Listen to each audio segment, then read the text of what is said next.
आज हम आपके लिए लेके आ गए हैं क्लास 10th फिजिक्स का बहुत ही आसान और लास्ट चैप्टर बेटा, जिसका नाम है human I and colourful world. इस चैप्टर में बेटा हम लोग आँखों के बारे में पढ़ेंगे। आज तक आप लोग आँखों में खोए थे, आज हम आपको आँखों के बारे में बताएंगे। मोस्ट ऑफ द काम तो हमारे बेटा आँखों से ही होते हैं। रुक जाएंगे, ठीक है। आँखें नहीं रहेंगी तो एक दूसरे को आप ताड़ भी नहीं सकते हैं, ये बात याद रखिएगा। नहीं सिप्ला का ये आई ड्रॉप सिप्ला का है, आई ड्रॉप भी सिप्ला की आती है। तो ये इस कंपनी से बेटा हमारे आई पार्ट्स हमें याद हो जाएंगे। अपने पसंदीदा इंसान को आप देख रहे हैं, लेकिन हम अब भाई हमारी आंखों का काम है कि पसंदीदा इंसान को आपके दिखाना, लेकिन हमको कैसे पता चलेगा कि यही हमारे पसंदीदा इंसान है, ठीक है। उसके लिए तो भाई आप बायोलॉजी पढ़े हैं, ब्रेन काम में आता है। नाम पे मत जाइएगा, देखन में छोटन लगे घाव करे गंभीर। इनका नाम है मायोपिया और हम लोग बोलते हैं शॉर्ट साइटेडनेस, लेकिन दिखता दूर का नहीं है। लाइट को हम ग्लास प्रिज्म के ऊपर इंसिडेंट कराते हैं तो वो 7 अलग अलग रंगों में बिखर जाता है, और इसी प्रोसेस को हम आप क्या डिस्पर्जन ऑफ लाइट कहते हैं। बहुत मेहनत नहीं करनी होगी भाई, बहुत मेहनत करनी होगी, ठीक है। लेकिन हाँ ये है, अगर एक बार आप बहुत सारी मेहनत कर लेते हैं तो आप अपने पूरे परिवार की आने वाली पीढ़ियों को चेंज कर सकते हैं, रिवॉल्यूशन ला सकते हैं। सोशल में पढ़ते हैं ना, क्रांति ला देंगे आप, ठीक है। कदम उठाना पड़ेगा।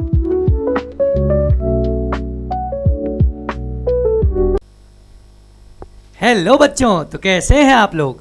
सब बढ़िया भाई। तो आज हम आपके लिए लेके आ गए हैं क्लास 10th फिजिक्स का बहुत ही आसान और लास्ट चैप्टर बेटा, जिसका नाम है human I and colourful world. इस चैप्टर में बेटा हम लोग आँखों के बारे में पढ़ेंगे। आज तक आप लोग आँखों में खोए थे, आज हम आपको आँखों के बारे में बताएंगे। उसके साथ साथ हम कलरफुल वर्ल्ड मतलब ये रंगीन दुनिया के बारे में आप लोगों को अवगत कराएंगे। क्या होता है बेटा, रेनबो कैसे बनता है, स्कैटरिंग कैसे होती है, डिस्पर्जन कैसे होता है, तारे क्या एक्चुअली में टिमटिमाते हैं, ठीक है। उसके बाद आसमान नीला ही क्यों होता है, ठीक है। अगर हम आसमान के ऊपर जाएं तो हमको किस कलर का अपीयर होगा। इन सभी तमाम चीज़ों के बारे में बेटा आज की क्लास में हम और आप पूरी की पूरी बातें कवर करेंगे। उसको कवर करने से पहले बेटा सबसे पहले हमको जानना है हमारी आँखों के बारे में। आँखों के बारे में क्या जानना है सर? आँखें क्या होती हैं, क्या क्या आँखों के पार्ट्स हैं, उन पार्ट्स का क्या फंक्शन है, उनकी फंक्शनैलिटी अगर गड़बड़ हो जाती है तो क्या डिफेक्ट्स आते हैं, और अगर कोई डिफेक्ट आता है, हम बोलते हैं चश्मे वाला, ठीक है। तो चश्मे वाले अगर आप बंदे आते हैं, चश्मे वाले भाई बहन हमारे आते हैं, तो जो उनके अंदर डिफेक्ट है हम उसको कैसे चश्मे का यूज़ करके हटाते हैं, ठीक है।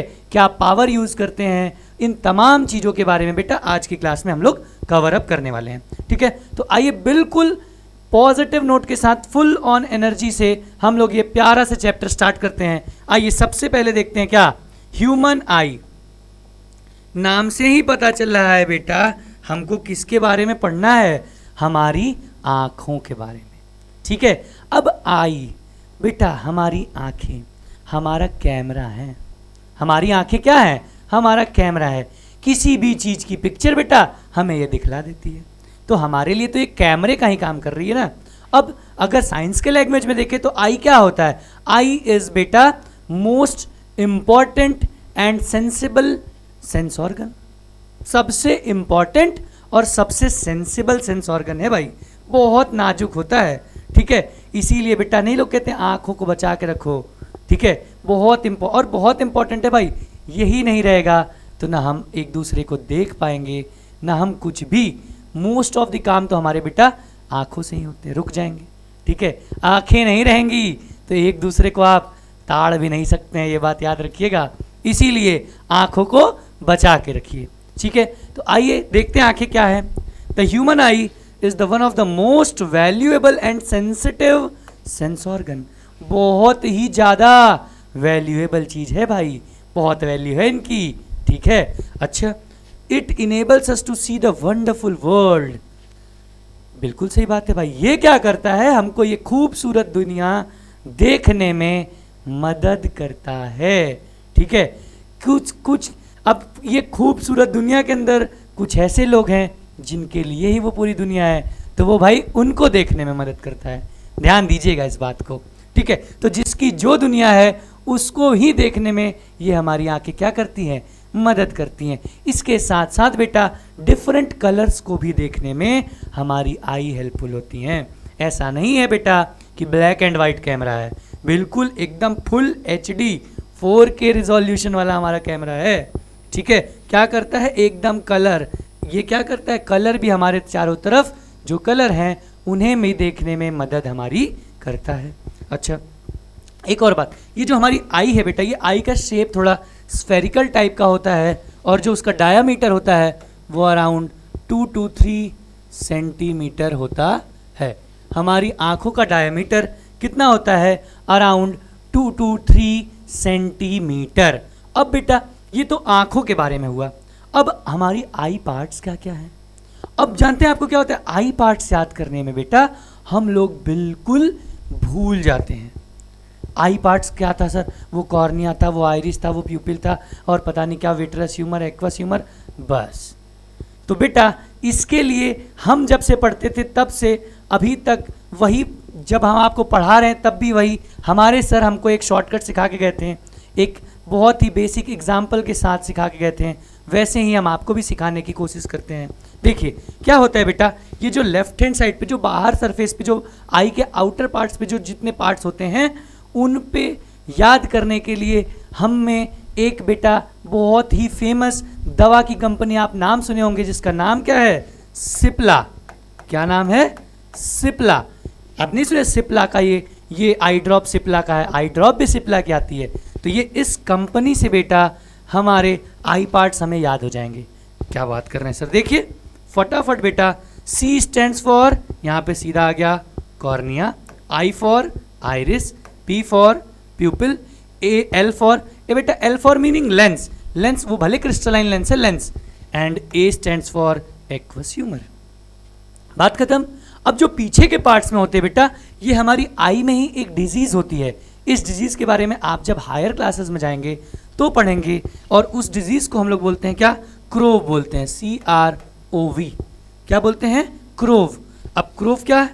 C स्टैंड्स फॉर बेटा सीलियरी मसल, देखिए C stands for ciliary muscle, R for retina, O for optic nerve and V for vitreous humour. बात खत्म। एक लाइन में आपको आई पार्ट्स खत्म हो गया। अब हम आई पार्ट्स के फंक्शन देखते हैं क्या क्या करते हैं। तो फंक्शन के लिए बेटा हम लोग स्टार्ट करते हैं सबसे पहला आई पार्ट जिसका नाम है कॉर्निया। अब कॉर्निया जानने से पहले, कॉर्निया समझने से पहले ध्यान दीजिए कॉर्निया होता क्या है। जैसे हमारे घर पे बेटा एक मेन गेट होता है, मेन गेट से ही अब हमें आपको या फूफा फूफी, ताऊ ताई, चाचा चाची किसी को भी घर में एंटर करना है तो वो पहले तो मेन गेट से ही एंटर करेंगे ना। तो ये बेटा आई का मेन गेट होता है। Cornea is the outer most part of eye, सबसे outer most part of eye होती है कौन? कॉर्निया। ठीक है, इसके बाद अब हम लोग आते हैं बेटा कहाँ पे?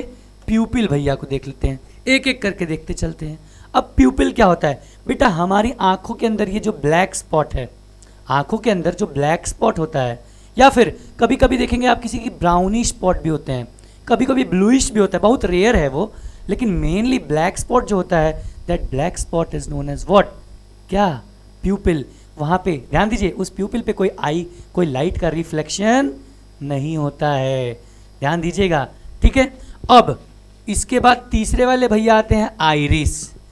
आइरिस भैया बहुत तेज आदमी है, बहुत फंक्शन है इनका। क्या करते हैं बेटा? आइरिस भैया हमारे प्यूपिल के साइज को कंट्रोल करते हैं। क्या करते हैं? आइरिस भैया कंट्रोल करते हैं किसके? प्यूपिल के साइज को। अब ये क्या बोल रहे हैं? अब देखिए कॉर्निया क्या था बेटा? आउटर पार्ट थे हमारे, एकदम मेन गेट है। अब आइरिस, अब प्यूपिल क्या था बेटा? ब्लैक स्पॉट था, और आइरिस क्या कर रहा है? उसके साइज को कंट्रोल कर रहा है। साइज को कंट्रोल करने का मतलब हुआ क्या सर इसका साइज घटता बढ़ता है? तो बिल्कुल हाँ। अब देखिए बेटा, जैसे अगर हम लोग घर के अंदर किसी कमरे में नॉर्मल लाइट पे हैं तो उस लाइट को एब्जॉर्ब करती है जो हमारी आई, और उतनी ही लाइट वहाँ हमारी आंखों में एंटर करती है जिससे घर में रखे हुए सभी तमाम चीज़ों का इमेज फॉर्मेशन हो सके, क्लियर एंड विजिबल। उससे ज़्यादा वो एंटर करा के क्या करेगी भाई? तो अब क्या होगा कि अगर उसी मोमेंट पे हम एकाएक तुरंत धूप में चले जाएं, बहुत तेज अगर धूप है और धूप में चले जाएं, तो आप देखेंगे अब हम लोग आंख थोड़ा सा बंद चालू करने लगते हैं। क्यों? क्योंकि अब बेटा एकाएक अब प्यूपिल की साइज उस समय कुछ नॉर्मल हो चुकी थी। अब आप क्या करोगे, जैसे ही बाहर जाओगे ज़्यादा लाइट आपकी आंखों में एंटर करने लगी, क्योंकि प्यूपिल साइज उस समय थोड़ी नॉर्मली बड़ी है। तो अब क्या होगा, उस टाइम पे आइरिस तुरंत क्या करेगा, प्यूपिल की साइज को कॉन्ट्रैक्ट कर देगा, थोड़ा और छोटा कर देगा। क्यों? क्योंकि वो ज़्यादा इंटेंसिटी की लाइट है, कम ही जाएंगी तो भी इमेज फॉर्मेशन हो जाएगा। और एज इन बेटा आप अगर मान लीजिए वहीं धूप से सीधा किसी ऐसे कमरे में आइए जहाँ पे बिल्कुल लाइट नहीं है, तो आपको क्या होगा कि आप जब जैसे एंटर करेंगे आपको कुछ भी नहीं दिखेगा। फिर हम ऐसे आँख खूब बड़ी करके देखते हैं, फिर आफ्टर 1 2 3 सेकेंड आपको हल्की हल्की चीज़ें विजिबल होना शुरू हो जाती हैं। तो उस टाइम पे क्या हो रहा था बेटा, उस टाइम पे जो आपकी आइरिस है वो प्यूपिल के साइज को एलोंगेट खूब बड़ा कर रही थी, जितनी मैक्सिमम साइज की हो सके, ताकि जो भी थोड़ी मोड़ी लाइट है एंटर हो आपकी आंखों में और इमेज फॉर्मेशन आपका हो जाए। अब ऐसे क्या होगा सर, अब इससे ये होगा सर, आप देखें वो पायरेट्स ऑफ कैरिबियन एक मूवी आई थी, देखे थे? वो कौन, कैप्टन जैक स्पैरो थे ना, ठीक है। अब वो क्या, अब वो एक आंख पे काली पट्टी, आप देखें ना, पायरेट्स मतलब क्या होता है, समुद्री डाकू। वो एक आंख पे पट्टी लगाते हैं, क्या वो अंधे होते हैं? ऐसा कुछ नहीं होता है बेटा, वो बहुत तेज होते हैं। वो क्या करते हैं कि जब किसी ब्लैक स्पॉट या समुद्र के अंदर जब जाते हैं कहाँ पे चोरी करने, डाका डालने, तो वहाँ पे वो तुरंत, अब जैसे उसको ब्लैक स्पॉट बना लिए हैं, तो उस टाइम पे वो आपकी आइरिस क्या करेगा, उस आँख का प्यूपिल के साइज को मैक्सिमम कर देगा। और मैक्सिमम कर देगा तो वो जैसे ही हटाएंगे तो उनको 2-4 सेकंड लगेगा नहीं, उनको चीज़ें तुरंत विजिबल होंगी, उठाएंगे और निकल लेंगे। तो आपको समझ में आया आइरिस क्या होता है, समझ में आया? प्यूपिल, कॉर्निया, यहाँ तक समझ में आ गया? चलिए आगे देखते हैं। नेक्स्ट वन इज बेटा एक्वस ह्यूमर। एक्वस ह्यूमर बेटा एक लिक्विड होता है, और ये लिक्विड जस्ट बिहाइंड कहाँ होता है, कॉर्निया। कॉर्निया के ठीक पीछे बेटा एक ये लिक्विड होता है। ये लिक्विड क्या करता है बेटा, हमारी आँखों को मॉइस्चर प्रोवाइड करता है और रिफ्रैक्शन में हेल्प करता है, ठीक है। अच्छा, इसके साथ अब आते हैं हम लोग सिप्ला में सी के और एल लेंस के पास। लेंस बेटा ये नेचुरल लेंस होता है, ऐसा थोड़ी है कि आँख हम फाड़ के इसमें लेंस इंसर्ट किए हैं, ऐसा नहीं है। ये हमारे नेचर, ठीक है, नेचर के द्वारा हमें मिला हुआ नेचुरल लेंस है। और ये नेचुरल लेंस बेटा किस नेचर का होता है, कॉन्वेक्स नेचर का होता है। किस नेचर का, कॉन्वेक्स। अब कॉन्वेक्स नेचर का है सर, तो ये क्या करेगा, it converge all the lights, मतलब जितनी भी लाइट्स इस पे गिरेंगी ये क्या करेगा, मिलाएगा। अब मिलाएगा, मिलाने से याद है, लाइट में हम पढ़े थे सर कि रिफ्लेक्शन या रिफ्रैक्शन के बाद लाइट रे जहाँ पे भी मिलती हैं उस पॉइंट को हम आप इमेज का लोकेशन कहते हैं, ठीक है। कहाँ क्या कहते हैं, इमेज का लोकेशन। तो देखिए अब क्या ये कॉन्वेक्स नेचर का होता है, ये देखिए एक और बात, made up of jelly and protein से मिलके बना होता है। ये किससे बना होता है सर, प्रोटीन से मिलके बना होता है। अब इसके बाद अब क्रिस्टलाइन लेंस पे लाइट रे पड़ी, अब उसको वो क्या करेगी, अब इसका नेचर है कॉन्वेक्स, ये मिलाएगी, मिलन कराएगी। तो जहाँ पे लाइट रे मिलती हैं वहीं पे इमेज का फॉर्मेशन होता है, और जो फॉर्मेशन पॉइंट होता है उसे हम आप बहुत प्यार से रेटिना कहते हैं। क्या कहते हैं, रेटिना। यहाँ पे क्या होता है बेटा, इमेज फॉर्म होता है। क्या होता है, इमेज फॉर्मेशन। रेटिना पे हमारा आपका इमेज फॉर्मेशन होगा। रेटिना भी समझ में आ गया, पॉइंट वेयर इमेज फॉर्म्ड। अच्छा, अब देखिए, अब आता है सीलियरी मसल। थोड़ा इसको ध्यान देने वाली चीज है, और ये one of the most important human आई का पार्ट है। अब सीलियरी मसल ध्यान दीजिए, हम आप लेंस फॉर्मूला पढ़े हैं, लेंस फॉर्मूला पढ़े थे बेटा, 1/v - 1/u = 1/f। अब ध्यान दीजिए इस आई के अंदर बेटा, ये लेंस से जो ये रेटिना तक की डिस्टेंस होगी यही तो इमेज डिस्टेंस होगी। ध्यान दीजिए मेरी बात, अब और ये हमारे अगर किसी एक ह्यूमन आई की बात हो रही है तो वो रेटिना की पोजीशन चेंज होने से रही, तो इसका मतलब हम वी को क्या कर दिए, फिक्स्ड कर दिए, वी को फिक्स्ड कर दिए। अब सुनिए, मैं अगर यहाँ पे खड़ा हूँ बेटा, हम अपनी आंखों से कोई भी चीज़ देख रहे हैं तो कोई अलग डिस्टेंस पे होगा, कोई अलग डिस्टेंस पे होगा, कोई और अलग डिस्टेंस पे होगा। इसका मतलब वी फिक्स है और यू क्या हो रहा है, चेंज हो रहा है, ऑब्जेक्ट डिस्टेंस चेंज हो रहा है। फॉर्मूले में ध्यान दीजिए, अगर मैथ थोड़ा मोड़ा आपको अगर आता है, v चेंज होने से रहा,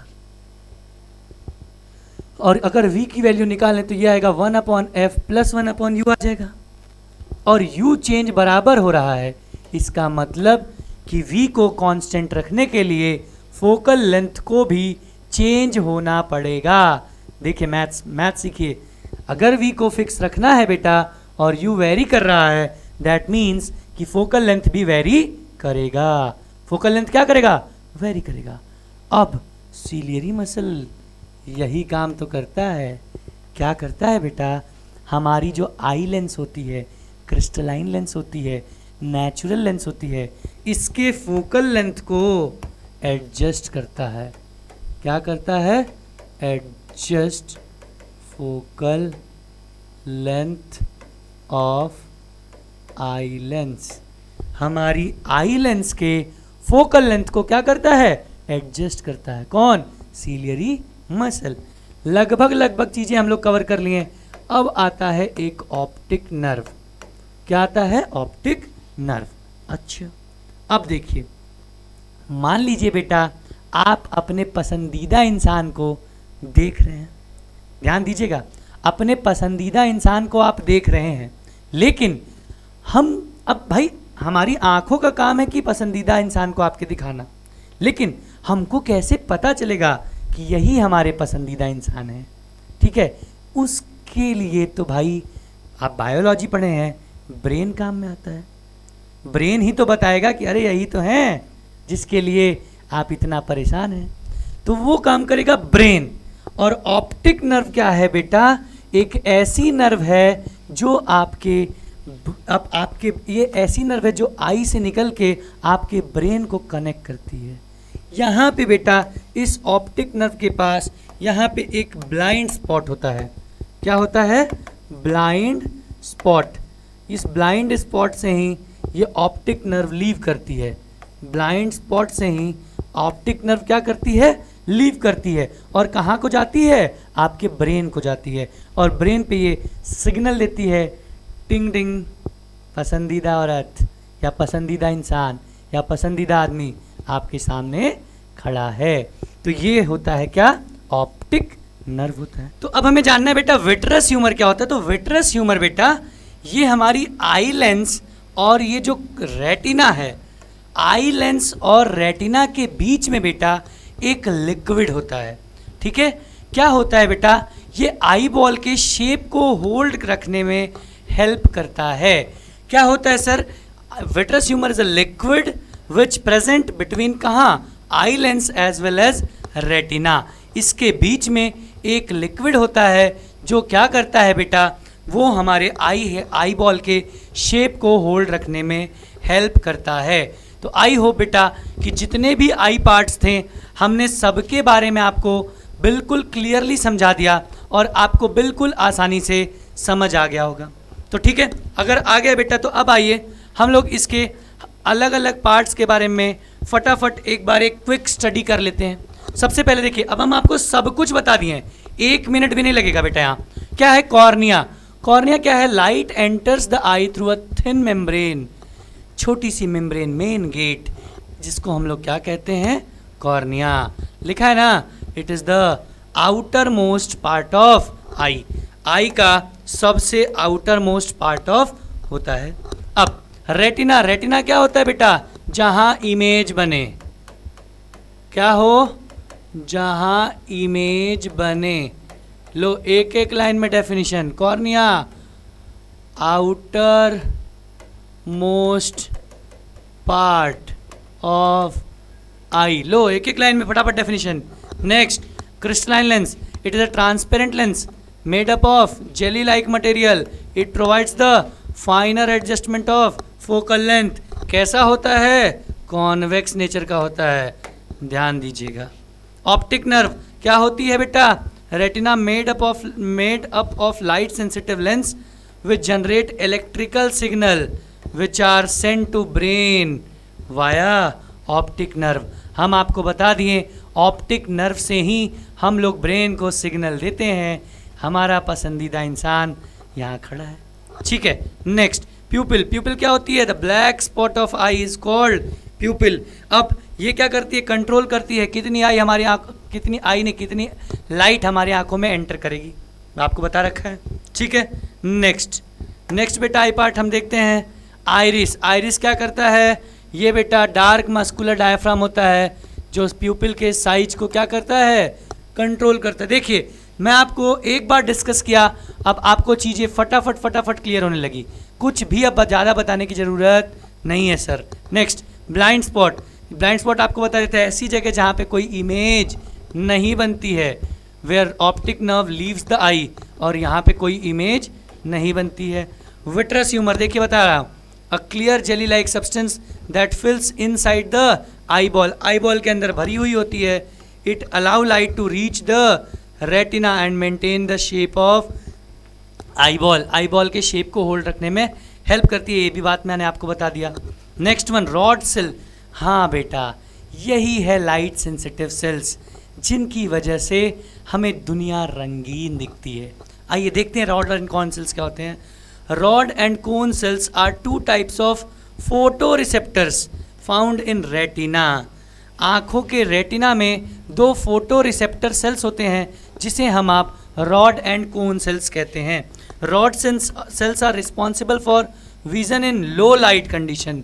जब लो लाइट होती है तो उसमें देखने के लिए हमें रॉड सेल्स का यूज़ आता है, ठीक है।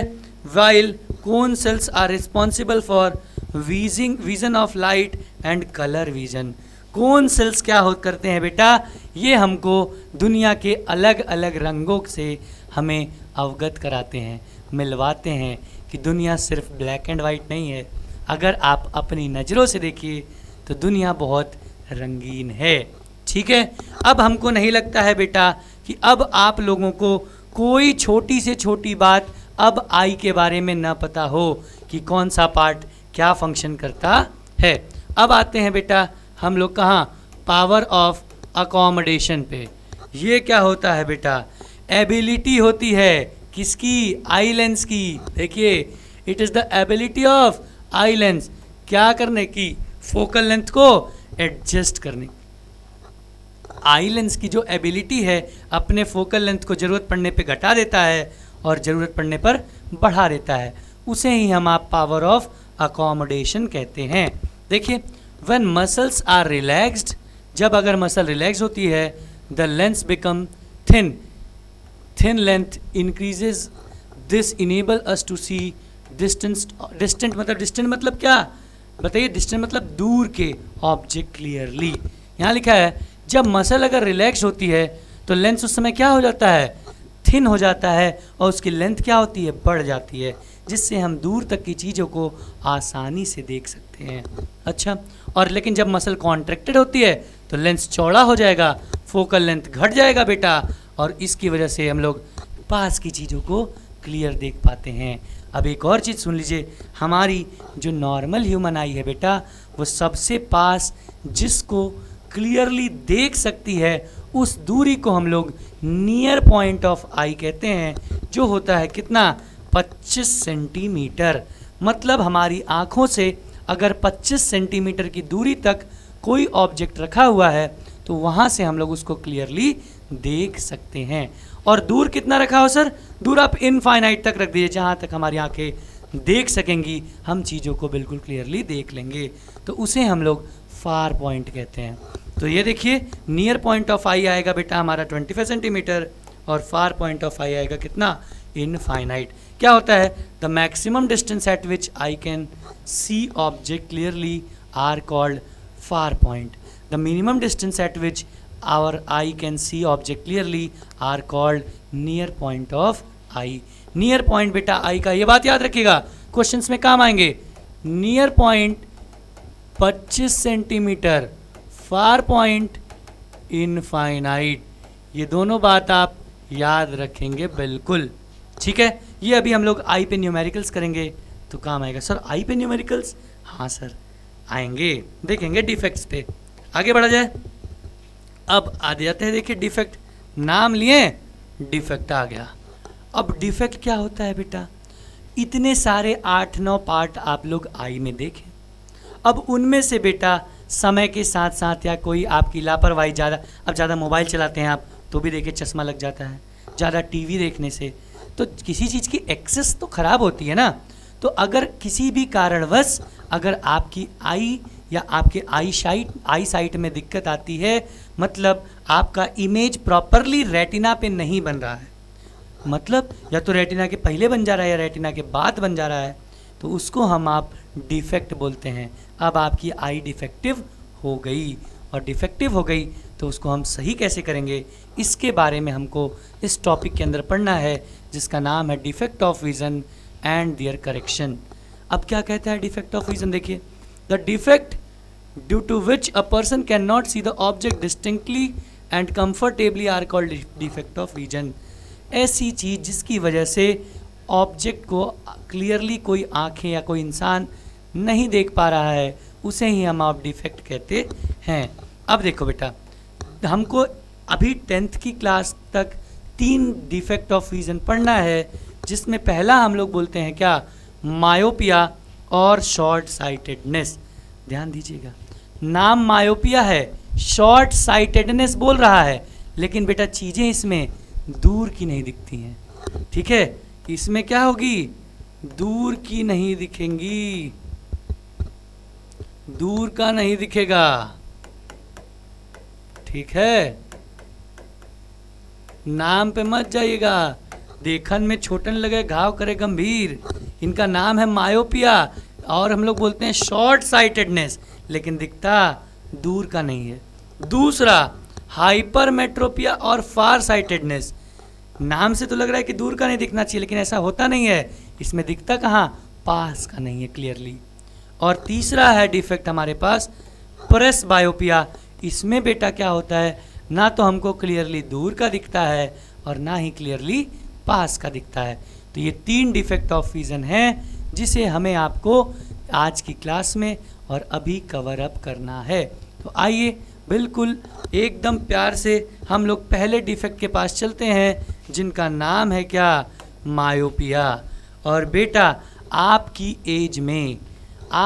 एज में अगर 10 में से 5 लोग चश्मा लगाए हैं तो इतना आप जान लीजिए कि उसमें 5 लोग को मायोपिया ही होगा, ठीक है। सबसे एकदम casual most of the cases में हमें जिसको भी अभी नॉर्मल या यंगस्टर्स एज में जो भी आई में डिफेक्ट आता है, that is because of myopia. मैं ये नहीं कह रहा हूँ 100%, but in 99% of cases myopia ही होता है।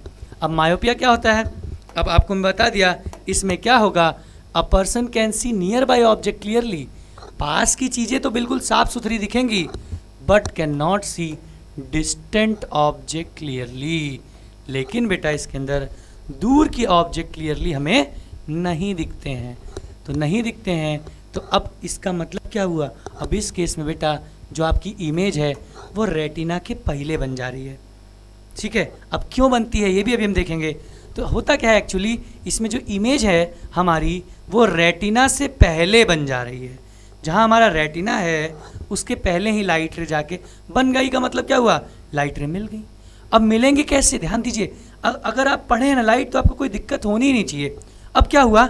अब इसका मतलब कि वो जो हमारा आई लेंस था वो ज़्यादा कन्वर्ज कर दिया, कन्वर्ज ज़्यादा कर दिया तभी तो भाई। अब इसका मतलब कर्वेचर बढ़ गया, उसका कर्वेचर बढ़ गया तभी तो वो लाइट जल्दी कन्वर्ज कर दिया, वरना अगर नॉर्मल कन्वर्ज करता तब तो उसको रेटिना पे ही बनना चाहिए था। होता इतना बात समझ में आ रहा होगा? अगर आ रहा है तो देखिए अब क्या बोला? A person with this defect has a far point nearer than infinite. बिल्कुल सही बात है भाई। अब एक आदमी था जो नॉर्मली 2 किलोमीटर तक देख सकता था, साफ सुथरा था, अब उसको मायोपिया हो गया, वो 1 ही किलोमीटर तक देख पा रहा है, उसके बाद की चीज़ उसको नहीं दिख रही है, तो उसका फार पॉइंट क्या हुआ? इनफाइनाइट। अब वो 2 किलोमीटर उस टाइम पे उसके लिए इनफाइनाइट था, अब वो घट के उससे कम हो गया। तो इसीलिए बोला है far point nearer than infinite. अब कॉज क्यों होता है, यही तो इंपॉर्टेंट है भाई, क्यों होता है? Decrease in focal length of eye lens, focal length घट जाए, बिल्कुल। देखिए यहाँ पे लिखा है क्या, excessive curvature of eye ball, curvature बढ़ जाए। आई बॉल का अगर कर्वेचर बढ़ जाएगा वो जल्दी लाइट को क्या करेगा, क्या करेगा बेटा, कन्वर्ज करा देगा, कन्वर्ज करा देगा तो रेटिना से पहले मिल गई। अच्छा, और क्या हो सकता है, एलोंगेट कर जाए, हमारी आई बॉल क्या करे, एलोंगेट कर जाए, बड़ी हो जाए, बड़ी हो जाएगी तो भी इमेज हमारी रेटिना के पहले बन जाएगी। तो अब इसके रेमेडी, रेमेडी मतलब होता है बेटा बचाव, हम इसको सही कैसे करें। अब यह ध्यान दीजिए, हमारी यही कुछ आई थी, देखिए यही कुछ आई थी, हम मान लेते हैं ये लाइट रे बेटा जो इस पे ऐसे जा रही थी वो जाके यहीं पे कन्वर्ज हो जाती और रेटिना यहाँ पे था, ध्यान दीजिएगा, रेटिना यहाँ पे था, लाइट रे यहीं पहले ही बन जा रही थी इस पोजीशन पे। तो अब हमको पहुँचाना यहाँ तक है, इसका मतलब हम बाहर क्या लगा दें बेटा, एक कॉनकेव लेंस लगा दें।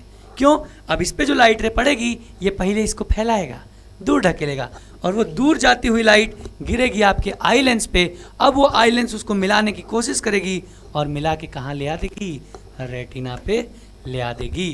तो इसके बचाव के लिए हम आप कौन सा लेंस यूज़ करते हैं सर, कॉनकेव या डाइवर्जिंग लेंस। देखिए रेमेडी में क्या लिखा है, this defect can be corrected by using concave lens of suitable power.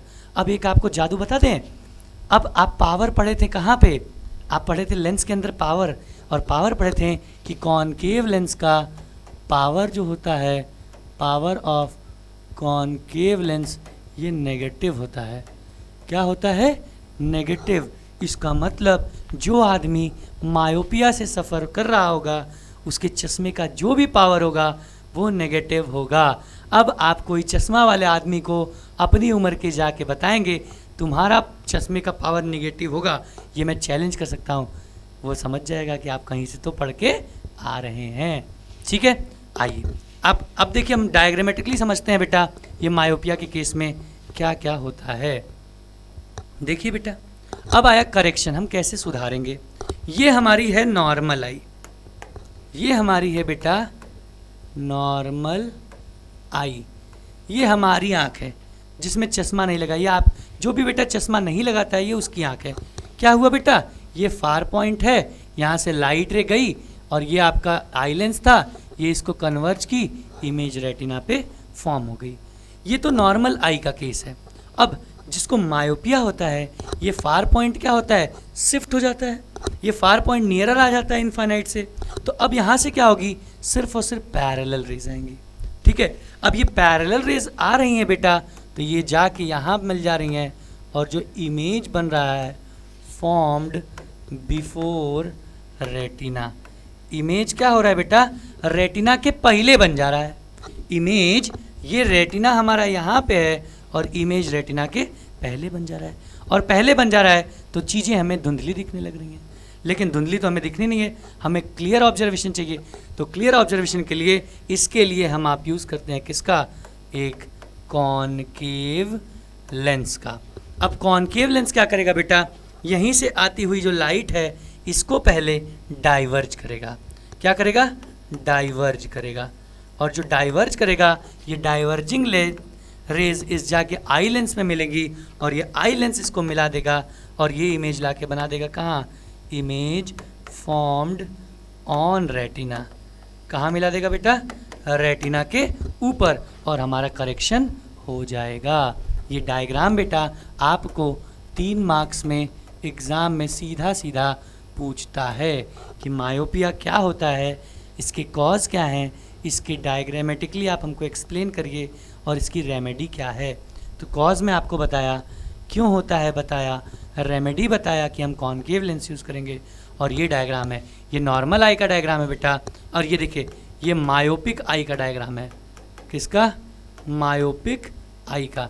ऐसा इंसान जो मायोपिया से सफ़र कर रहा है, और ये किसका डायग्राम है, ये आपका करेक्शन है। क्या है, करेक्शन। हम इसको सही कैसे करेंगे। आई होप अब मायोपिया के अंदर कोई दिक्कत आपको नहीं होनी चाहिए। क्लियर है बेटा, अगर है तो एक बार आप चाहिए तो आपका स्क्रीनशॉट ले लीजिए, फिर हम लोग आगे बढ़ते हैं। आ जाइए। अब मायोपिया क्लियर हो गया तो इसका जस्ट उल्टा हो जाता है हमारे पास क्या, हाइपरमेट्रोपिया। इसका जस्ट उल्टा है हमारे पास क्या, हाइपरमेट्रोपिया। अब हाइपरमेट्रोपिया में क्या होगा भाई, ठीक इसका उल्टा, वहाँ दूर की चीज़ें नहीं दिख रही थी, यहाँ पास की चीज़ें नहीं दिखेंगी। मतलब उस केस में क्या था कि पर्सन जो था वो नियर ऑब्जेक्ट क्लियरली देख पा रहा था लेकिन फार ऑब्जेक्ट क्लियरली नहीं देख पा रहा था। इस केस में क्या होगा, फार ऑब्जेक्ट क्लियरली देख लेगा। देखिए, see distant object clearly but can not see near by object clearly. पास की चीज़ों को ये क्लियरली नहीं देख पाएगा। देखते हैं ऐसे मम्मी लोग या दादा दादी लोग ऐसे अखबार पढ़ते हैं खूब, तो ऐसे आंख बड़ी कर करके पढ़ते हैं, ठीक है, वो देखे होंगे, वही हाइपरमेट्रोपिया है भाई। A person with this defect had near point far away from normal near point. अब इस केस में क्या होता है बेटा, जो इसका नियर पॉइंट 25 सेंटीमीटर दिखता था वो बढ़ के 50 सेंटीमीटर या 1 मीटर तक हो जाएगा। अब वहाँ ले जाएगा तब इसको क्लियर दिख पाएगा, ठीक है। In this case image formed beyond retina, retina के पीछे इमेज बनती है। इसका मतलब आप फिर समझ गए, अच्छे से इसको कन्वर्ज नहीं कर पा रही है हमारी नेचुरल आई लेंस। अब इसका मतलब इसको सही करने के लिए हमको और कन्वर्ज करना पड़ेगा, और कन्वर्ज कौन करता है, कॉन्वेक्स लेंस करता है। तो इसके करेक्शन में हम लोग क्या यूज़ करेंगे, कॉन्वेक्स लेंस यूज़ करेंगे। देखिए, cause this defect arises due to increment of focal length of eye lens. वहाँ घट जा रहा था तो यहाँ फोकल लेंथ क्या हो रहा है, बढ़ जा रहा है, और eye ball become too short, eye ball छोटी हो जा रही है, कोलैप्स कर जा रही है। कोलैप्स क्या, कॉन्ट्रैक्ट कर जा रही है। और इसका बचाव कैसे करेंगे, by using convex lens of suitable power, ठीक है। इसमें कुछ बताने की ज़्यादा जरूरत है नहीं। आइए डायग्रामेटिकली हम लोग इसको समझ लेते हैं फटाक से। देखिए, ये अब आपका हाइपरमेट्रोपिक आई है, इधर देखिए, ये क्या था भाई, ये हाइपरमेट्रोपिक आई है। अब देखिए क्या होगा, ये नॉर्मल नियर पॉइंट था बेटा, यहाँ पे किसी नॉर्मल इंसान का ये नॉर्मल नियर पॉइंट है, ठीक है। अब क्या हो रहा है, यहाँ से लाइट रे जा रही थी, ये देखिए नियर, ये अब ये क्या है, हाइपरमेट्रोपिक। अब ये क्या हुआ, यहाँ से लाइट रे जा रही थी, ये इसको कन्वर्ज करके रेटिना पे मिला दे रहा था, तो ये तो आपका नॉर्मल केस हो गया। लेकिन अब जैसे ही इसका गड़बड़ हुआ, हाइपरमेट्रोपिया हुआ, इसका नॉर्मल नियर पॉइंट शिफ्ट हो जाएगा। अब शिफ्ट होगा तो इसमें ये जब लाइट जाएगी बेटा तो ये इसको कन्वर्ज करेगी, लेकिन इमेज जो फॉर्म होगी, इमेज फॉर्म्ड बिहाइंड रेटिना हो जाएगा, रेटिना के पीछे इमेज बनेगी। अब इसको मतलब हमको करेक्ट करना है, करेक्ट करने के लिए और कन्वर्ज करना पड़ेगा।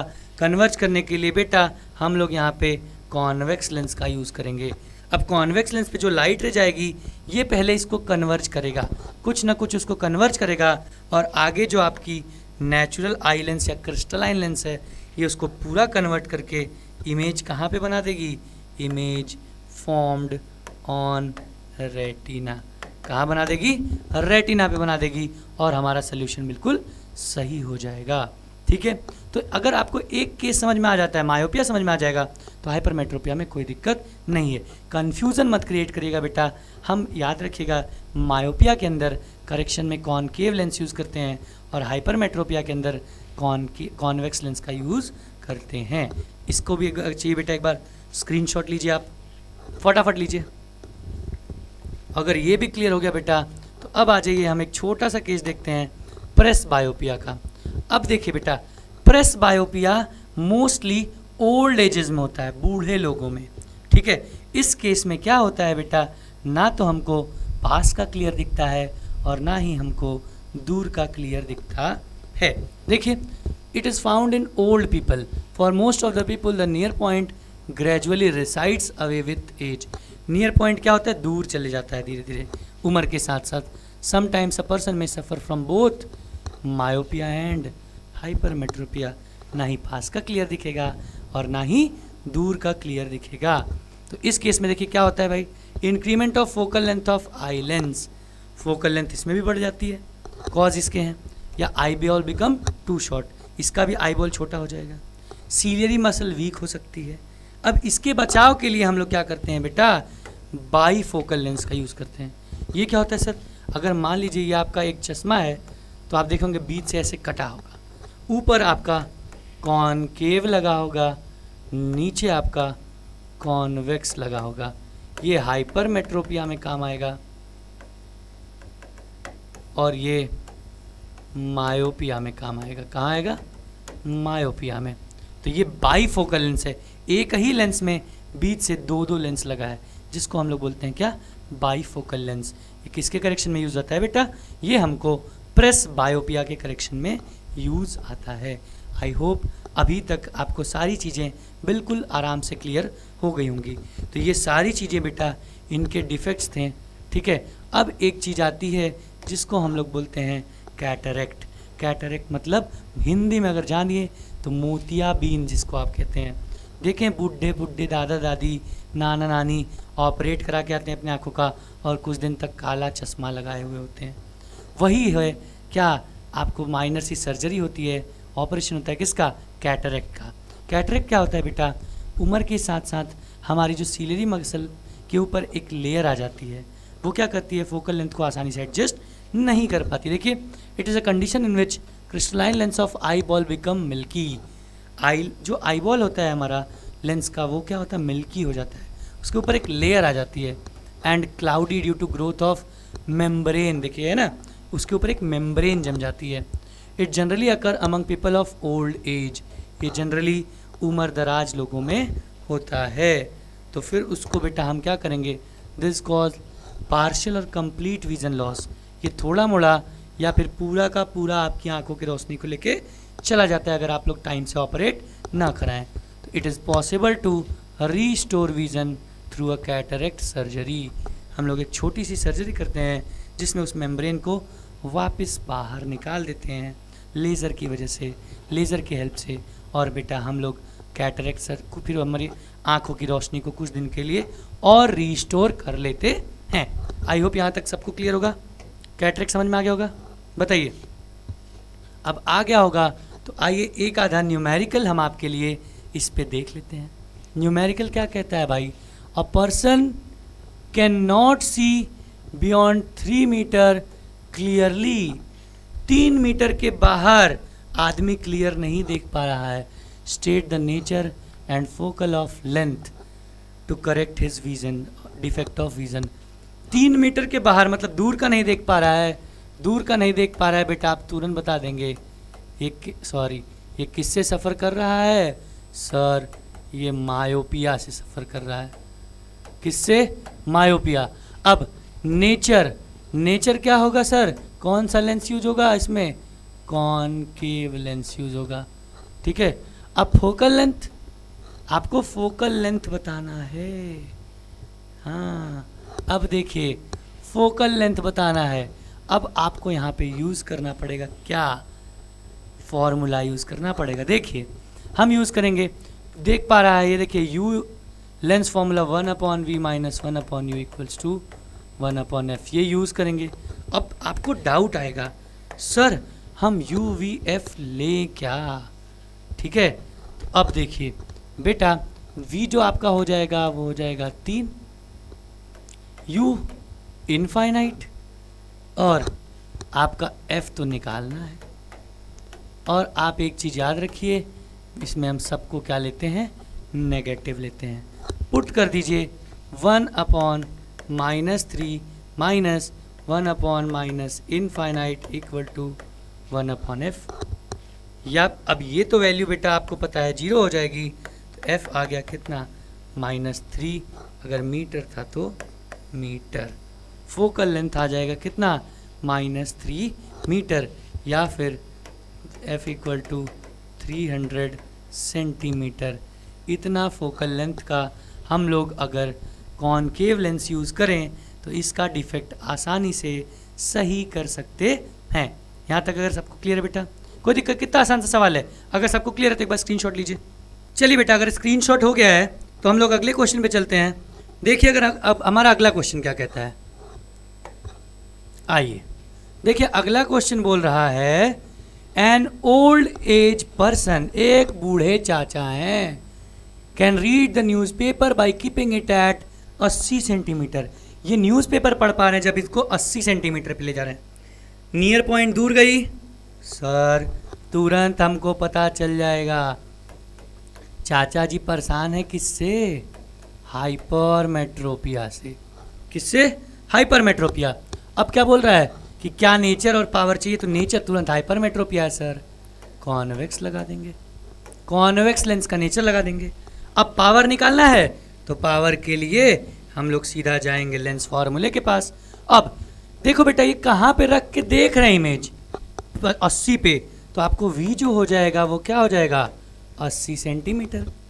कहाँ पे रख के देखना चाहते हैं चाचा? ये U हो जाएगा 25 सेंटीमीटर पे। एक शॉर्टकट बताता हूँ, जब भी I के ऊपर क्वेश्चंस आएंगे आप सबको नेगेटिव ले लीजिएगा फटाफट। अब खत्म, यूज कर लीजिए lens formula, 1/v minus 1/u equal to 1/f। v की वैल्यू आप पुट करेंगे 1/-80 minus of 1/-25 equal to 1/f। ये हो जाएगा बेटा -1/80 प्लस 1/25 इक्वल टू 1/f। 80 और 25 कैल्शियम लगभग 400 आएगा, आपको पता है। अब 80 इंटू 5 ये हो जाएगा -5 प्लस 25 16 बार में, तो ये +16 इक्वल टू 1/f। या बेटा f आ जाएगा आपका 11/400, ये 1/f। लेकिन आपको तो फोकल लेंथ चाहिए, फोकल लेंथ को जस्ट रेसिप्रोकेट कर दीजिए, 400/11 सेंटीमीटर। ये फोकल लेंथ आ गई। अब आप बोलोगे सर फोकल लेंथ तो पूछा नहीं था। पूछे थे तो चाचा पावर, तो पावर पूछे थे तो कोई दिक्कत नहीं है भैया मेरे। पावर के लिए हम आपको पावर का फॉर्मूला बताए हैं, 100/f इन सेंटीमीटर, 100/f इन सेंटीमीटर। तो ये रख दीजिए 100/, ये कितना है 400/11। 11 ऊपर चला जाएगा, और ऊपर चला जाएगा तो ये देखिए थोड़ा सा बेटा यहाँ पे कैलकुलेशन कर रहे हैं, पावर आएगा जो आपका वो हो जाएगा 1100/400, 0 0 0 कैंसिल, ये 11/4, ये 4 2 जा 8.3, 4 7 जा 28, 2.75 डायोप्टर। और देखिए अपने आप पॉजिटिव में आंसर आ गया, और पॉजिटिव में आया इसलिए क्योंकि कॉन्वेक्स लेंस का फोकल लेंथ पॉजिटिव होता है। क्लियर सबको? कितना आसान सा सवाल था। देखिए एक सवाल मैं आपको मायोपिया के ऊपर करा दिया, एक सवाल आपको हाइपरमेट्रोपिया पे करा दिया।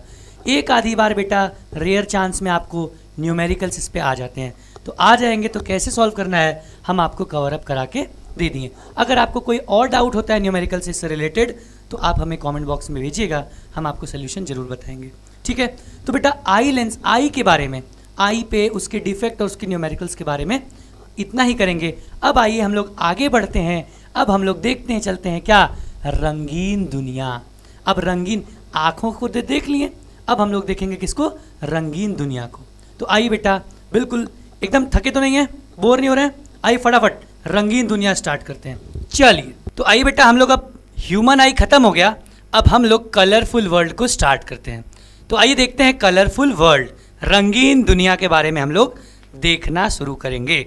तो बेटा रंगीन दुनिया देखने से पहले हमें सबसे पहला जो टॉपिक देखना है यहाँ पे वो है refraction through glass prism. Prism से रिफ्रैक्शन।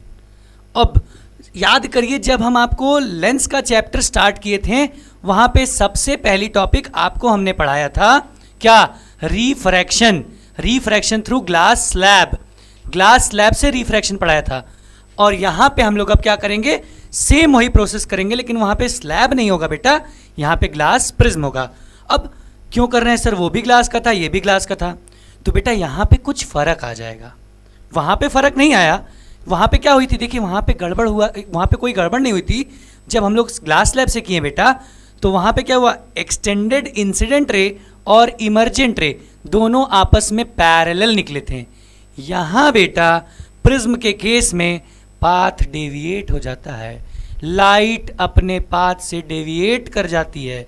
क्यों, प्रिज्म की वजह से, प्रिज्म के एंगल की वजह से। तो आइए क्या होता है, कैसे होता है, हम लोग देखना स्टार्ट करते हैं। तो इधर देखिए हमारे पास बेटा एक ये ट्रायंगुलर ग्लास प्रिज्म ले लिए बेटा।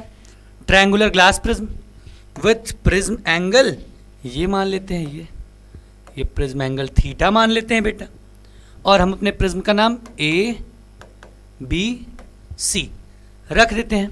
अब हम क्या करेंगे, जैसे जैसे वहां पे खेल किए थे वैसे वैसे यहां पे भी खेल करेंगे। लाइट रे को बेटा इंसिडेंट करा देंगे, ये लाइट रे यहां से इंसिडेंट हो गई। अब सर लाइट रे इंसिडेंट हो गई, आपको पता है आप आगे क्या करोगे, आप तुरंत यहाँ पे एक नॉर्मल हम आप बड़े प्रेम से ड्रॉ कर लेंगे। अब इस पे नॉर्मल बेटा कुछ ये आएगा, ये नॉर्मल हो गया। अब ध्यान दीजिए, अब आप सब कुछ पढ़े हो, ये हो जाता है, हम इसको मान लेते हैं n1 नॉर्मल 1। अब देखिए क्या होगा, जैसे ही अब ये एंगल क्या होगा, ये एंगल होगा एंगल ऑफ इंसिडेंस, ये बेटा नॉर्मल और रे के बीच में एंगल आई। अब आप पता है यहाँ पे एयर है, ये ग्लास है, जब लाइट एयर से ग्लास में जाएगी that means rare to denser medium जाएगी, it will bend towards normal. अब ध्यान दीजिए, अगर बेटा यही अगर लाइट, ये ध्यान दीजिए, अगर ये पाथ, अगर ये ग्लास स्लैब नहीं होता तो लाइट ऐसे निकल जाती, मानते हैं बात, ऐसे निकल जाती सीधा, लेकिन अब ग्लास आ गया तो लाइट अपने अपने पाथ को चेंज करेगी, रिफ्रैक्शन हो जाएगा बेटा, और रिफ्रैक्शन होगा तो ये क्या करेगी, it will bend towards normal. ये नॉर्मल की तरफ क्या की, बेंड कर गई। अब बेंड कर गई बेटा, अब इसको फिर से बाहर निकलना है तो हम दूसरे वाले सरफेस पे फिर से नॉर्मल बनाएंगे। तो यहाँ पे बेटा हम लोग फिर से नॉर्मल ड्रॉ करते हैं एंड लेट अस से n2। अब एक और बात ध्यान दीजिए, सब पढ़े लिखे आप, ये नॉर्मल और अब देखिए ये रे और ये नॉर्मल के बीच में ये एंगल आर, और अल्टरनेट इंटीरियर एंगल से ये भी एंगल आर, ठीक है। ये अब स्लैब में भी सेम यही काम हो रहा था। अब हम क्या करेंगे, यहाँ से निकलना है, अब यहाँ से सर डेंसर से रेयर जा रही है, तो डेंसर से रेयर जा रही है तो लाइट अवे फ्रॉम नॉर्मल भागेगी, और अवे फ्रॉम नॉर्मल भागेगी तो हम फटाक से इसको अवे फ्रॉम नॉर्मल ऐसे ड्रॉ कर देंगे। तो ध्यान दीजिए, ये रहा आपके लाइट का पाथ। ध्यान दीजिए, अगर आपको ये डायग्राम याद हो रेक्टेंगुलर ग्लास स्लैब का बेटा, तो उसमें एक्सटेंडेड इंसिडेंट रे, अब ध्यान दीजिए ये यही तो है extended incident ray, extended incident ray, और ये क्या है, इमर्जेंट रे, और ये एंगल क्या होगा बेटा, एंगल ऑफ इमर्जेंस होगा। तो एक्सटेंडेड इंसिडेंट रे और इमर्जेंट रे इस केस में अपने पाथ से डेविएट कर जा रही है, अपने पाथ से क्या हो रही है बेटा, डेविएट कर जा रही है। ग्लास स्लैब में डेविएट नहीं करती थी, आप देखोगे तो पैरेलल रहती थी, यहाँ पे डेविएट कर गई, लाइट अपने पाथ से भटक गई, और भटक गई बेटा तो हमको कुछ ना कुछ एंगल से भटकी होगी, ठीक है। तो हम क्या करते हैं बेटा, अपने इमर्जेंट रे को भी पीछे की तरफ एक्सटेंड करते हैं।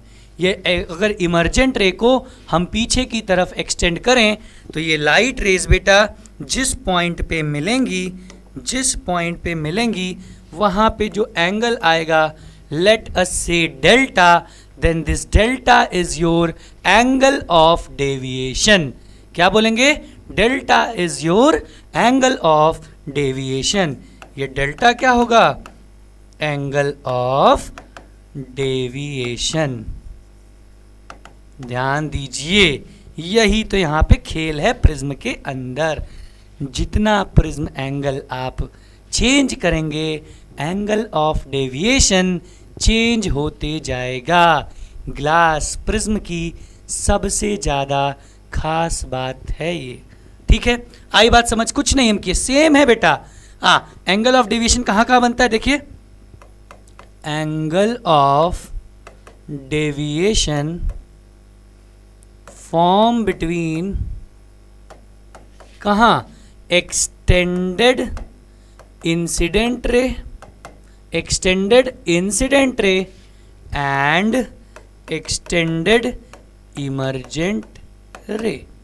एक्सटेंडेड इंसिडेंट रे और बेटा एक्सटेंडेड इमर्जेंट रे के बीच में हमारा क्या बनता है, प्रिज्म एंगल ऑफ डेविएशन बनता है।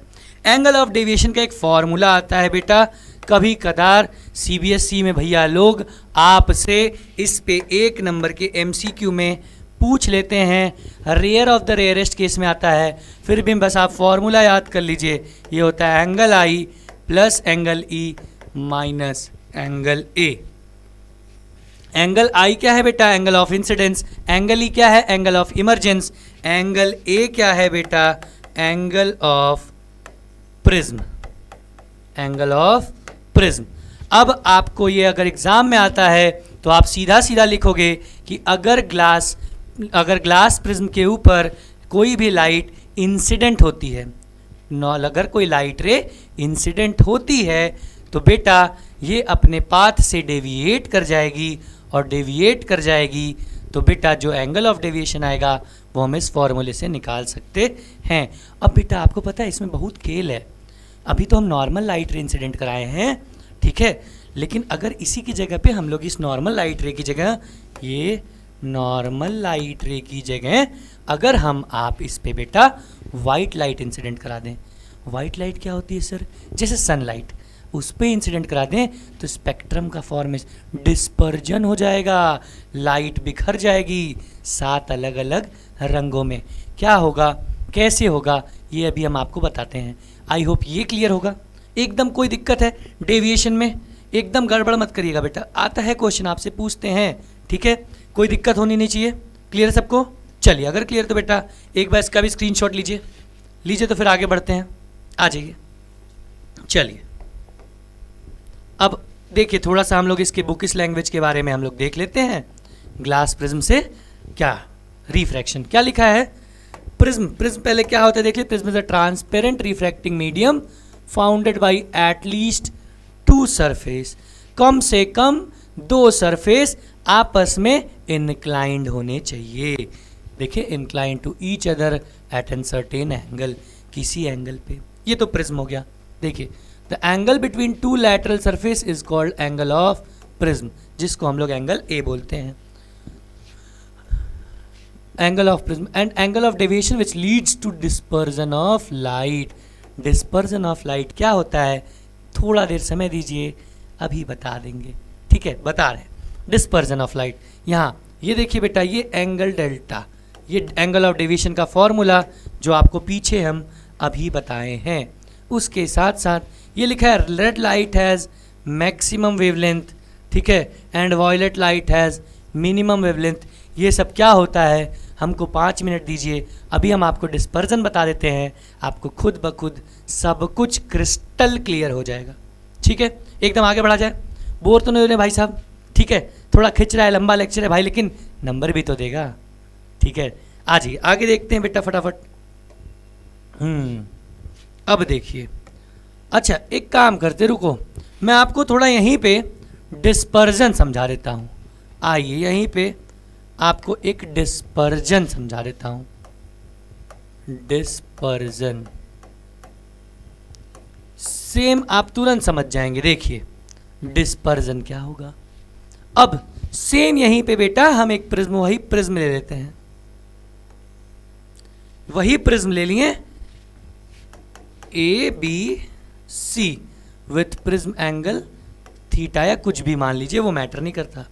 अब क्या होगा बेटा, अगर उसी लाइट की जगह पे बेटा हम आप एक वाइट लाइट को इंसिडेंट करा दें, वाइट लाइट को इंसिडेंट करा दें, ठीक है, वाइट लाइट को जैसे ही आप प्रिज्म पे इंसिडेंट कराएंगे, ध्यान दीजिए यहाँ पे बेटा ये लाइट रे 7 अलग अलग रंगों में बिखर जाएंगी, 7 अलग अलग रंगों में बिखर जाएंगी।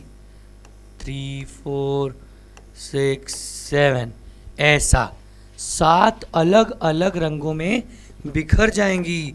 और ये कौन कौन से रंग होंगे देखिए, बता रहा मैं आपको। ये होगा बेटा वीबग्योर, VIBGYOR, VIBGYOR VIBGYOR, VIBGYOR, that stands for violet, indigo, blue, green, yellow, orange and red. अब ये क्या हुआ, क्यों बिखर गया भाई? अब देखिए बेटा, हर अलग अलग लाइट की स्पीड जो होती है बेटा वो अलग अलग होती है। हर अलग अलग लाइट की स्पीड क्या होती है? अलग अलग होती है। ठीक है, हर अलग अलग रंग के लाइट की स्पीड अलग अलग होगी, तो वो क्या करेंगे बेटा? अलग अलग एंगल पे डेविएट होंगे। ठीक है, तो ध्यान दीजिए। अब एक नॉर्मल सा हम आपको एग्जाम्पल लें, एक हम बॉल लेते हैं और 2 मीटर पर सेकंड से फेंक देते हैं, तो थोड़ी दूर जाने के बाद ही गिर जाएगा। दूसरी बॉल लेते हैं, 20 मीटर पर सेकंड से फेंकते हैं, वो थोड़े दूर जाने के बाद गिरेगा। तो सबसे पहले लाइट डेविएट या गिर कौन सी जा रही है? इसकी स्पीड कम होगी। तो ध्यान दीजिए, जो लाइट जिसकी स्पीड सबसे कम होगी, देखिए speed of light is inversely proportional to deviation. अब स्पीड ऑफ लाइट किसके प्रोपोर्शनल होती है? वेवलेंथ के। तो हम ये भी कह सकते हैं कि जो वेवलेंथ होगा वो भी इनवर्सली प्रोपोर्शनल किसके होगा? डेविएशन के। छोटी छोटी बात है बेटा, इसलिए हम थोड़ा जल्दी जल्दी कवर करते हैं। अब इसका मतलब जिस लाइट की वेवलेंथ ज़्यादा होगी वो जल्दी डेविएट करेगा। ठीक है, जल्दी डेविएट करेगा? नहीं, वो धीरे डेविएट करेगा। वेवलेंथ ज़्यादा, डेविएशन कम, वेवलेंथ कम, डेविएशन ज़्यादा। और यहाँ देखिए सबसे ज़्यादा डेविएट कर रही है, डेविएट्स द मोस्ट, और ये डेविएट्स द लीस्ट। सबसे कम ये डेविएट कर रही है और सबसे ज़्यादा वॉयलेट लाइट डेविएट कर रही है। इसका मतलब सबसे कम वेवलेंथ किस लाइट की होगी बेटा? सबसे कम वेवलेंथ होगी किसकी? वॉयलेट लाइट की। और सबसे ज़्यादा वेवलेंथ किसकी होगी? रेड लाइट की। बेटा रेड लाइट सबसे तेज ट्रैवल करती है। इसी की वजह से, आप मेरी बात ध्यान से सुनिए, इसी की वजह से डेंजर सिग्नल्स पे, रेड लाइट पे, एम्बुलेंस पे, जहाँ पे भी खतरे की निशानी आती है, आपको लाल रंग फटाक से दिखा दिया जाता है। लाल रंग आपको क्या करते हैं? दिखा दिया जाता है। ठीक है, अब क्यों? क्योंकि उसकी वेवलेंथ सबसे तेज है, तो वो ज़्यादा तेज ट्रैवल करेगी और आपकी आंखों तक सबसे पहले पहुंचेगी। ठीक है, तो ये सबसे कम वेवलेंथ किसकी हुई बेटा? वॉयलेट की। सॉरी, हाँ, और सबसे ज़्यादा वेवलेंथ किसकी हुई? रेड लाइट की। सबसे ज़्यादा डेविएट कौन की? Violet light. और सबसे कम डेविएट कौन की? Red light. अब आपसे पूछेगा कि अच्छा, इन 7 अलग अलग रंगों में जो बिखर जाती है, इसी को हम लोग बेटा स्पेक्ट्रम बोलते हैं। क्या बोलते हैं? स्पेक्ट्रम बोलते हैं। तो अगर आपसे पूछेगा डिस्पर्जन क्या होता है, तो आप बोलेंगे the formation of spectrum when white light is incident on glass prism is known as what? Dispersion of light. जब वाइट लाइट को हम ग्लास प्रिज्म के ऊपर इंसिडेंट कराते हैं तो वो 7 अलग अलग रंगों में बिखर जाता है, और इसी प्रोसेस को हम आप क्या? डिस्पर्जन ऑफ लाइट कहते हैं। क्लियर है यहाँ तक? बिल्कुल। अगर है तो बेटा इसका भी स्क्रीनशॉट लीजिए। अब वो जो बात थी, अब आपको देखिए तुरंत समझ में आ जाएगी। क्या बात कह रही थी? अब देखिए फटाक से। कह रहा red light has maximum wavelength and violet light has minimum wavelength. ये बात हम आपको अभी समझा दिए, तुरंत बता दिए। अच्छा, so in any medium red light travels fastest and deviates least. किसी भी मीडियम में लाल रंग सबसे तेज ट्रेवल करेगा। रेड कलर से हम आपको लिख के बता रहे हैं, क्यों? सबसे तेज आपकी आंखों में चमकेगा। ठीक है, एंड जो वॉयलेट लाइट है वो सबसे धीरे ट्रेवल करेगी और सबसे ज़्यादा डेविएट होगी। देखिए वो जो बात उधर लिखी थी वो मैं यहाँ पे भी लिख दिया।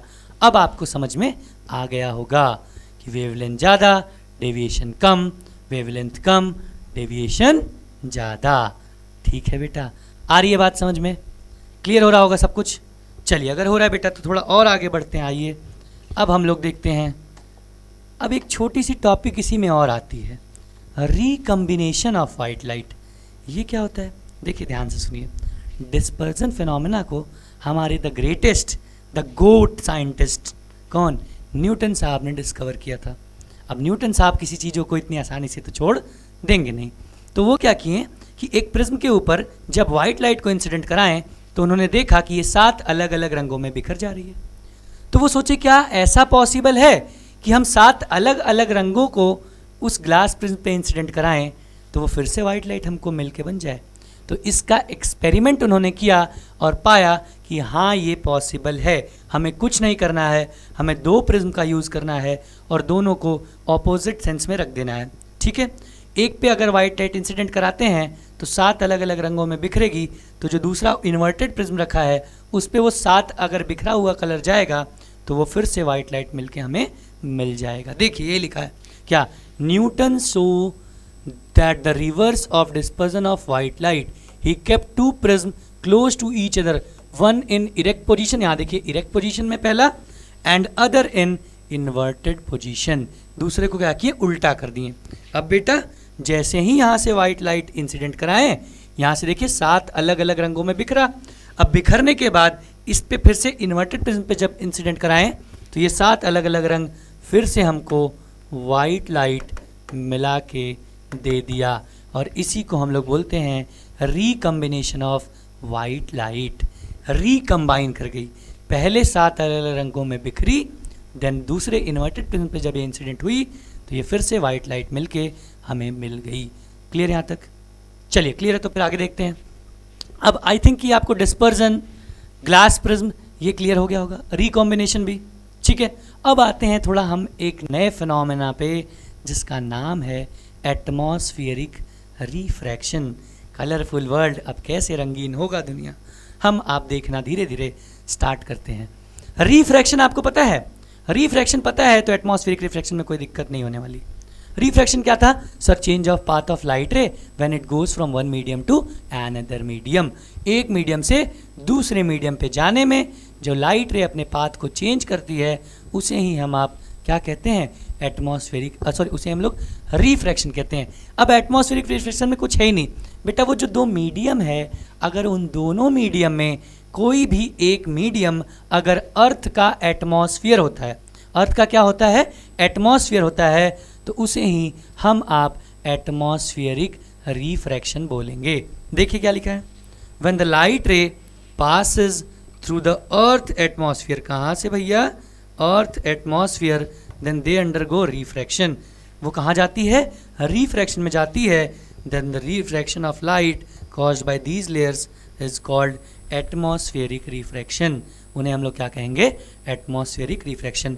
अब हम लोग बेटा रंगीन दुनिया बनाने के लिए एटमॉस्फेरिक रिफ्रैक्शन का कुछ एप्लीकेशंस देखेंगे। ठीक है, बोर नहीं हो रहे ना भाई? थोड़ा पढ़ते रहिए, कॉपी पेन लिए रहिएगा भाई, हिम्मत नहीं छोड़ेंगे। ठीक है, बिल्कुल कवर करेंगे। देखिए सब कुछ अब आपको मिल गया कंटेंट, आपको इलेक्ट्रिसिटी मिल गई, आपको magnetic effect of electric current मिल गया, आपको पूरा लाइट रिफ्रैक्शन एंड रिफ्लेक्शन मिल गया, और अब आपको कलरफुल वर्ल्ड और ह्यूमन आई भी मिल गया।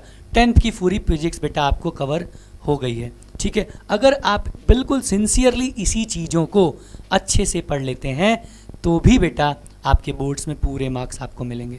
ठीक है, बस आपको क्या करना है? क्वेश्चंस की प्रैक्टिस करनी है। अभी आप परेशान ना होइए, इसके बाद हम छोड़ेंगे नहीं, आपको क्वेश्चंस पे क्वेश्चंस कराते रहेंगे। इसके बाद आपके लिए हम 1 shot lecture, revision lecture, PYQs lecture, उसके बाद लास्ट एग्ज़ाम टाइम में हम आपको वादा करते हैं कि आपके लिए मैराथन भी लेके आएंगे। ठीक है, आज एकदम लीजिए क्लास में आपको हम प्रॉमिस कर देते हैं मैराथन आएगी आपके लिए, श्योर है ये बात। ठीक है, बस आपको पढ़ते रहना है भाई, पढ़ते रहिए।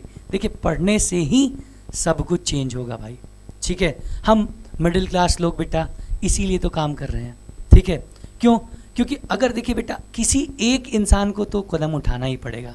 ठीक है, अगर हमको अपने घर परिवार ख़ानदान की गरीबी या दुख जितने भी प्रॉब्लम्स हैं उनको ख़त्म करना है तो किसी एक आदमी को तो कदम उठाना पड़ेगा भाई, किसी एक आदमी को। और हम चाहते हैं कि वो आदमी आप हो भाई। ठीक है, भले आपको बहुत मेहनत नहीं करनी होगी भाई, बहुत मेहनत करनी होगी।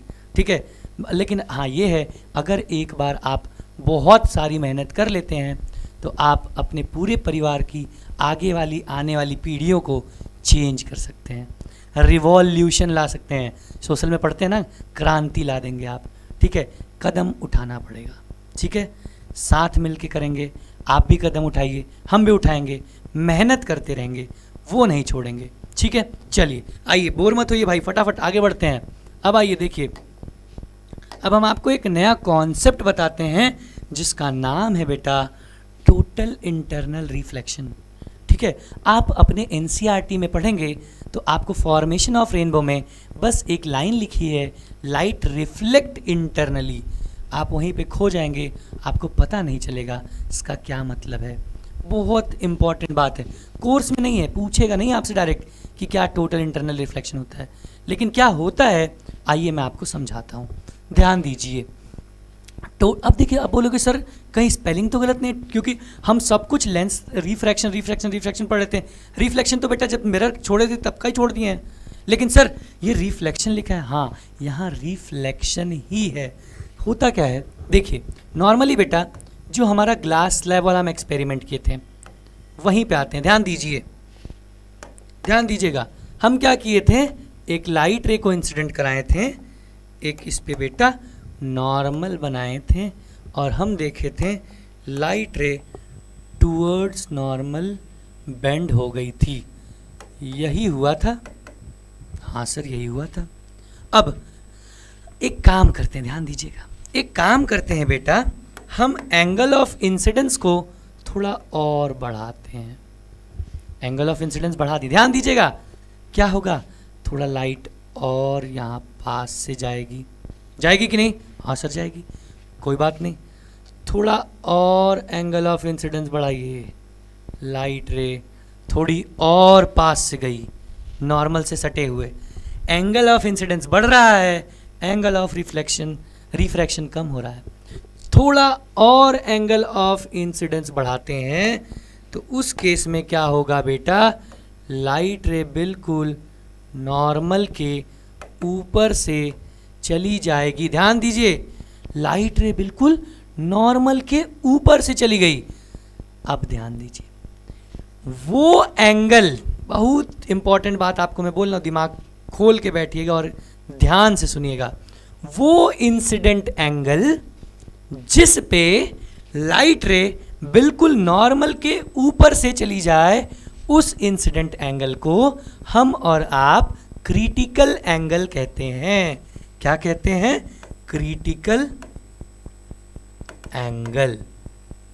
क्रिटिकल एंगल क्या होता है, वो इंसिडेंट एंगल जिस पे लाइट रे बिल्कुल नॉर्मल के ऊपर से चली जाए। ठीक है, बिल्कुल नॉर्मल के क्या हो, ऊपर से चली जाए। अच्छा, हम अज्यूम कर लेते हैं, मान लेते हैं हम लोग क्रिटिकल एंगल 37 डिग्री था। चलिए क्रिटिकल एंगल को थीटा सी से रिप्रेजेंट करते हैं। मान लेते हैं हमारा क्रिटिकल एंगल 37 डिग्री था।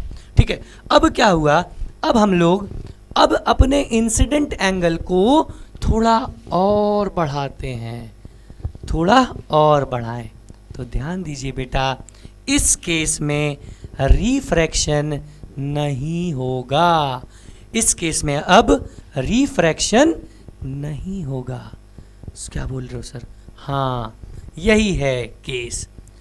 जब आप टोटल इंटरनल रिफ्लेक्शन सुनिए, जब हम लोग किसी भी ग्लास स्लैब पे या किसी भी सरफेस पे इंसिडेंट एंगल को क्रिटिकल एंगल से ज़्यादा बढ़ाते हैं, इंसिडेंट एंगल को क्रिटिकल एंगल से ज़्यादा बढ़ाते हैं, तो उस केस में बेटा लाइट रे अपने ही सेम मीडियम में रिफ्लेक्ट बैक कर जाती है। ध्यान दीजिए, mark my word, reflect back कर जाती है।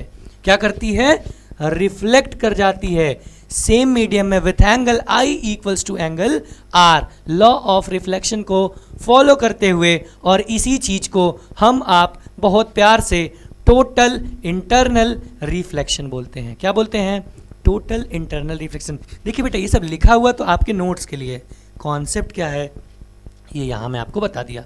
क्या बोला कि जब भी आप लाइट रे को इंसिडेंट एंगल को क्रिटिकल एंगल से बढ़ाएंगे, उस केस में लाइट अपने सेम मीडियम में रिफ्लेक्ट बैक कर जाएगी, और इस प्रोसेस को हम आप टोटल इंटरनल रिफ्लेक्शन बोलते हैं। अब आते हैं पढ़ने। देखिए, the complete reflection of ray of light within a medium such as water or glass from the surrounding surfaces back into the medium. इसी को हम आप बोलेंगे क्या, टोटल इंटरनल रिफ्लेक्शन। कॉन्सेप्ट क्या था ये मैं बता दिया। अब कंडीशंस भी होती है। देखिए, condition required for total internal reflection are the light must be travelling from more denser medium to less denser medium. ज़्यादा डेंसर मीडियम से कम डेंसर मीडियम में लाइट ट्रेवल करनी चाहिए। अब देखिए यहाँ पे ये उल्टा एग्जांपल लीजिए बेटा। यहाँ पे मान लीजिए कुछ और, ये एयर नहीं है, कोई और मीडियम है, ठीक है।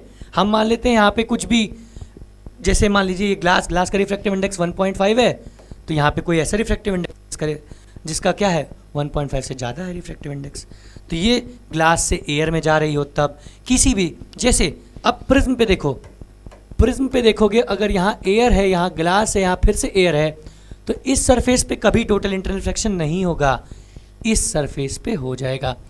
अब बोलोगे सर कैसे, तो देखिए आइए आपको एक एग्जांपल बताते भाई तुरंत। ये ग्लास स्लैब है, इस पे हम लोग ऑब्लिक्यूली एक लाइट रे इंसिडेंट करा दिए, ठीक है, ये इंसिडेंट करा दिए। और मान लेते हैं कि इसका जो भी है 2/√3 मान लेते हैं इसका रिफ्रैक्टिव इंडेक्स है, मान लेते हैं। आप देखिएगा इसका रिफ्रैक्टिव इंडेक्स हम मान लेते हैं 2/√3, ठीक है। 2/√3 है तो फटाक से यहाँ पे जो एंगल होगा, एंगल आर, उसके लिए 60 डिग्री बन जाएगा रिफ्रैक्शन। अब आपको पता है क्या, refractive index sine I by sine R formula, वहाँ से यूज़ करेंगे, आपको निकल जाएगा वहाँ 60 डिग्री। और ये देखिए ये डेंसर है, अब ये रेयरर है, इस केस में ये 60 डिग्री जो होगा ये इसके लिए क्रिटिकल एंगल से ज़्यादा हो जाएगा, और लाइट इसमें क्या करेगी, रिफ्लेक्ट बैक हो जाएगी, और ये यही पकड़ के वापस लाइट ऐसे ही निकल जाएगी, यहाँ पे TIR हो जाएगा, टोटल इंटरनल रिफ्लेक्शन हो जाएगा।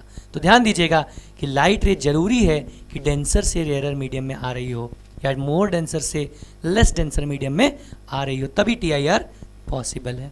दूसरा, angle of incidence must be greater than critical angle, ये तो मैं आपको बता दिया। क्या TIR होने के लिए जो बेटा एंगल ऑफ इंसिडेंस होगा वो ग्रेटर देन होगा किससे, θc से, दैट इज क्रिटिकल एंगल से। आई होप सबको क्लियर होगा, ये क्लियर हो गया होगा। अगर हो गया तो बेटा इसका भी स्क्रीनशॉट लीजिए, फटाक से लीजिए, आगे बढ़े। चलिए देखिए, अब अगर हो गया बेटा तो अब हम लोग बनाएंगे इंद्रधनुष, ठीक है। फॉर्मेशन ऑफ रेनबो, गाँव में या अपने शहर में जहाँ पे भी आप रहते हैं, आप कई बार रेनबो का फॉर्मेशन देखे होंगे। कंडीशंस है सर, रेनबो बनाने के लिए हमारे पास कुछ कंडीशंस हैं। क्या, रेनबो बेटा तभी बनेगा जब सूरज दादा भी हो और बारिश भी हो रही हो, दोनों चीज़ होने चाहिए एक साथ, ठीक है। और एक और चीज़ है बेटा, रेनबो हमेशा जिधर सूरज दादा होंगे उनके ऑपोजिट डायरेक्शन में ही बनेंगे। अब क्या होता है, कॉन्सेप्ट समझा देते हैं, यहाँ पे नोट्स आपके लिए लिखा है, देखिए। यहाँ पे मान लेते हैं दादाजी हैं, ये देखिए बेटा ड्राइंग हमारी बिल्कुल अच्छी नहीं है, उसके लिए आप जज मत करिए। ये देखिए सूरज दादा हैं बेटा, ठीक है। अब सन से सनलाइट आ रही है, अब बारिश हो रही है तो वाटर ड्रॉपलेट्स बेटा नीचे गिर रहे होंगे, वाटर ड्रॉपलेट्स नीचे। यहाँ पे हम मैग्नीफाइंग ग्लास लगा के आपको वाटर ड्रॉपलेट बड़ा करके दिखा दिए। अब वाटर ड्रॉपलेट्स इस केस में कभी कभी जब रेनबो का फॉर्मेशन होता है, then that water droplets will start acting like a tiny prism, छोटे छोटे प्रिज्म की तरह ये वाटर ड्रॉपलेट्स काम करने लगते हैं। अब सर ऐसा क्या होगा, अब देखो ये सनलाइट है तो ये वाटर ड्रॉपलेट्स के लिए वाइट लाइट का काम करेगी कि नहीं, हाँ सर करेगी। और करेगी बेटा तो आपको पता है यहाँ पे डिस्पर्जन होगा, क्या होगा, डिस्पर्जन। हम दो ही कलर दिखा रहे हैं लेकिन वो 7 रंग होगा, आपको पता है, that is VIBGYOR, violet, indigo, green, blue, yellow, orange and red, ये 7 अलग अलग रंग बिखरेगी। अब इस सरफेस पे बेटा, इस सरफेस पे क्या होगा, इस पीछे वाले सरफेस पे जब अब नॉर्मल केस होता तो लाइट रे यहीं से लीव कर जाती, बाहर निकल जाती, लेकिन अब होता क्या है, ये वाले सरफेस पे जो इंसिडेंट एंगल होता है वो ग्रेटर देन थीटा सी होता है, क्रिटिकल एंगल से ज़्यादा होता है, और लाइट रे यहीं पे क्या होती है, यहीं पे लाइट रे बेटा इंटरनली रिफ्लेक्ट हो जाती है। क्या हो जाती है, इंटरनली रिफ्लेक्ट, मतलब यहाँ पे टोटल इंटरनल रिफ्लेक्शन हो जाता है लाइट रे का, ऐसा टोटल इंटरनल रिफ्लेक्शन हो जाता है। और यहाँ से बेटा यहाँ पे पृथ्वी पे हम और आप अपनी आंखें लगा के बैठे हुए हैं, तो बेटा यहाँ पे जब लाइट रे आती है तो हमको 7 अलग अलग रंगों में बिखरी हुई दिखती है। कितनी, ये देखिए 1 2 3 4 5 6 और 7, और हमको दिखता है क्या कि रेनबो का फॉर्मेशन हो गया है। किसका फॉर्मेशन, रेनबो का फॉर्मेशन हो गया है। ठीक है, तो होता क्या है यहाँ पे, क्या क्या प्रोसेस हो रहा है, देखिए पहले डिस्पर्जन,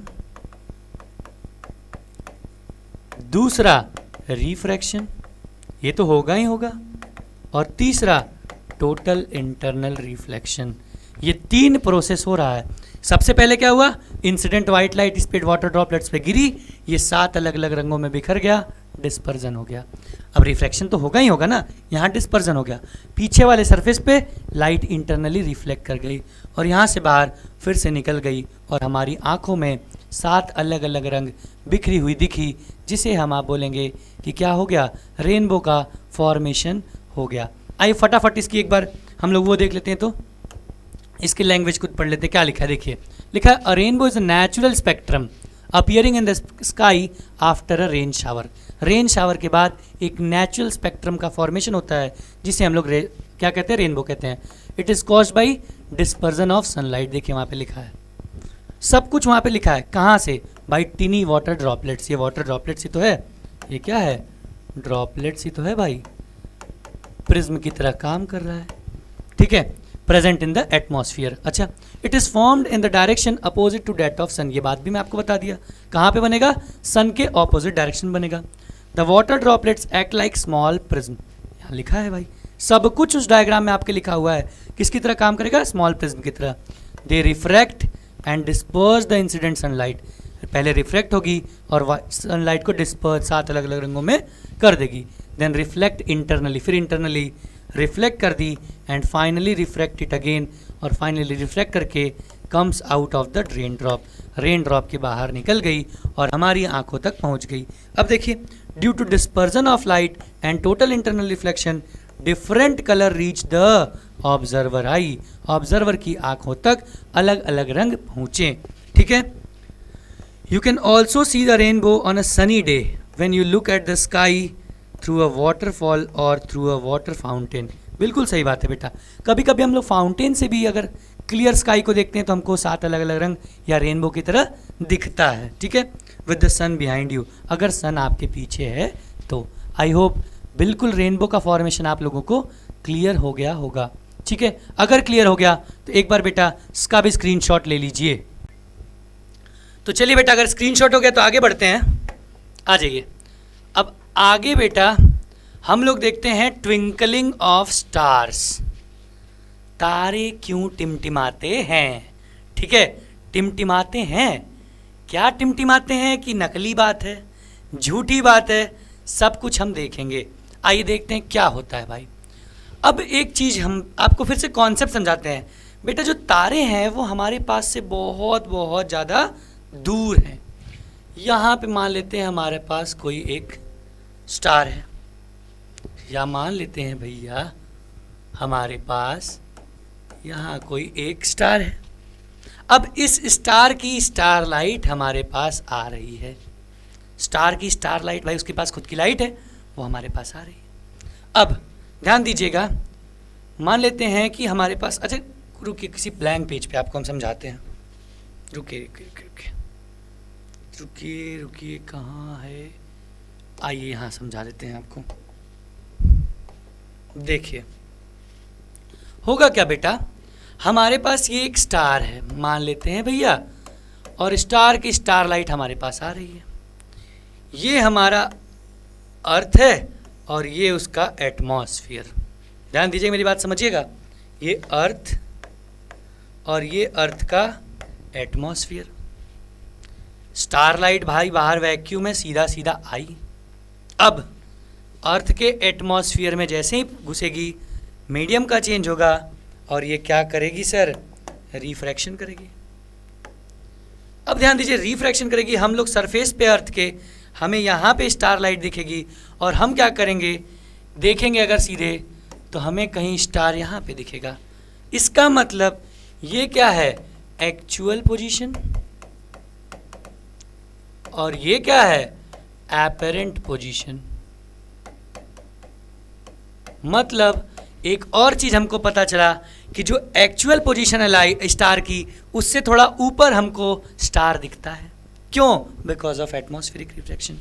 अब एक खास बात बताऊं, ये रिफ्रैक्शन नहीं बेटा, ये undergoes multiple reflection, multiple refraction.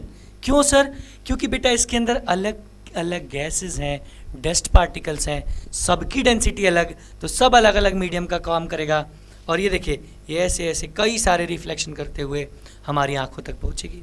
और सब कुछ फ्लोइंग है बेटा, तो जरूरी नहीं हो सकता है कभी ऑक्सीजन से टकरा के हमारी आंखों तक पहुंचे, कभी नाइट्रोजन से, कभी कार्बन डाइऑक्साइड से, कभी डस्ट पार्टिकल से।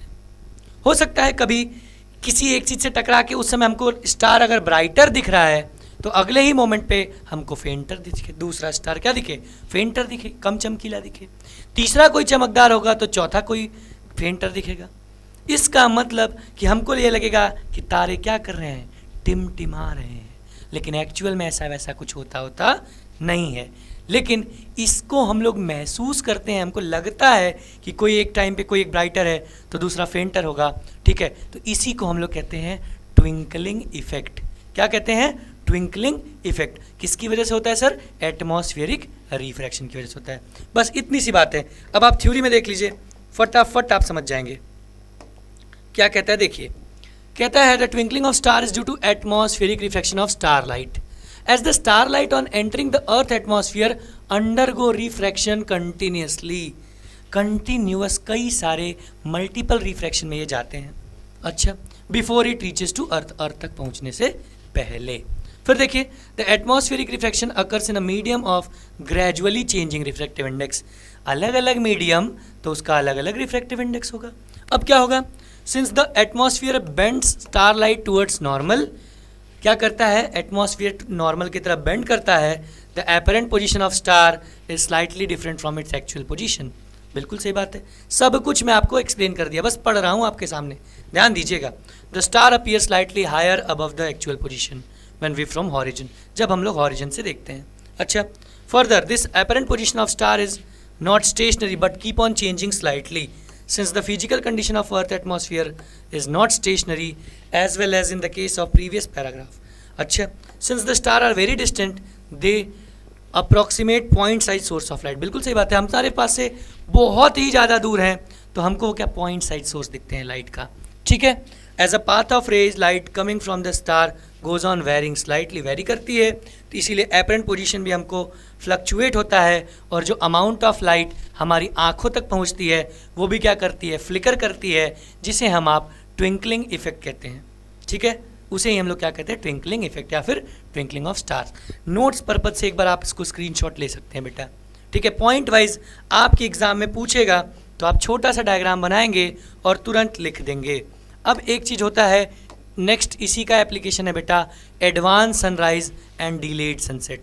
अब ये क्या होता है सर, एडवांस्ड सनराइज मतलब सन बेटा, हमें जब सन एक्चुअल सनराइज करता है उससे 2 मिनट पहले ही सन दिख जाता है, और जब एक्चुअल सनसेट करता है तो उसके 2 मिनट बाद तक हमें सन दिखते रहता है, because of atmospheric refraction, atmospheric refraction की वजह से। अब ऐसा कैसे होता है, आइए देखते हैं बेटा। ये हमारा अर्थ और ये हमारा अर्थ का एटमॉस्फेयर, ये देखिए, ये हॉरिजन मान लेते हैं बेटा, ठीक है। अब जब बेटा हमारे सूरज दादा, जो दादाजी हैं, जब ये हॉरिजन के नीचे रहते हैं तो सनसेट होता है, ऊपर आते हैं तो सनराइज हो जाता है। अभी मान लीजिए ये ऊपर आ रहे हैं, मॉर्निंग का टाइम है, ये चढ़ रहे हैं, लेकिन लाइट यहाँ पे देखिए,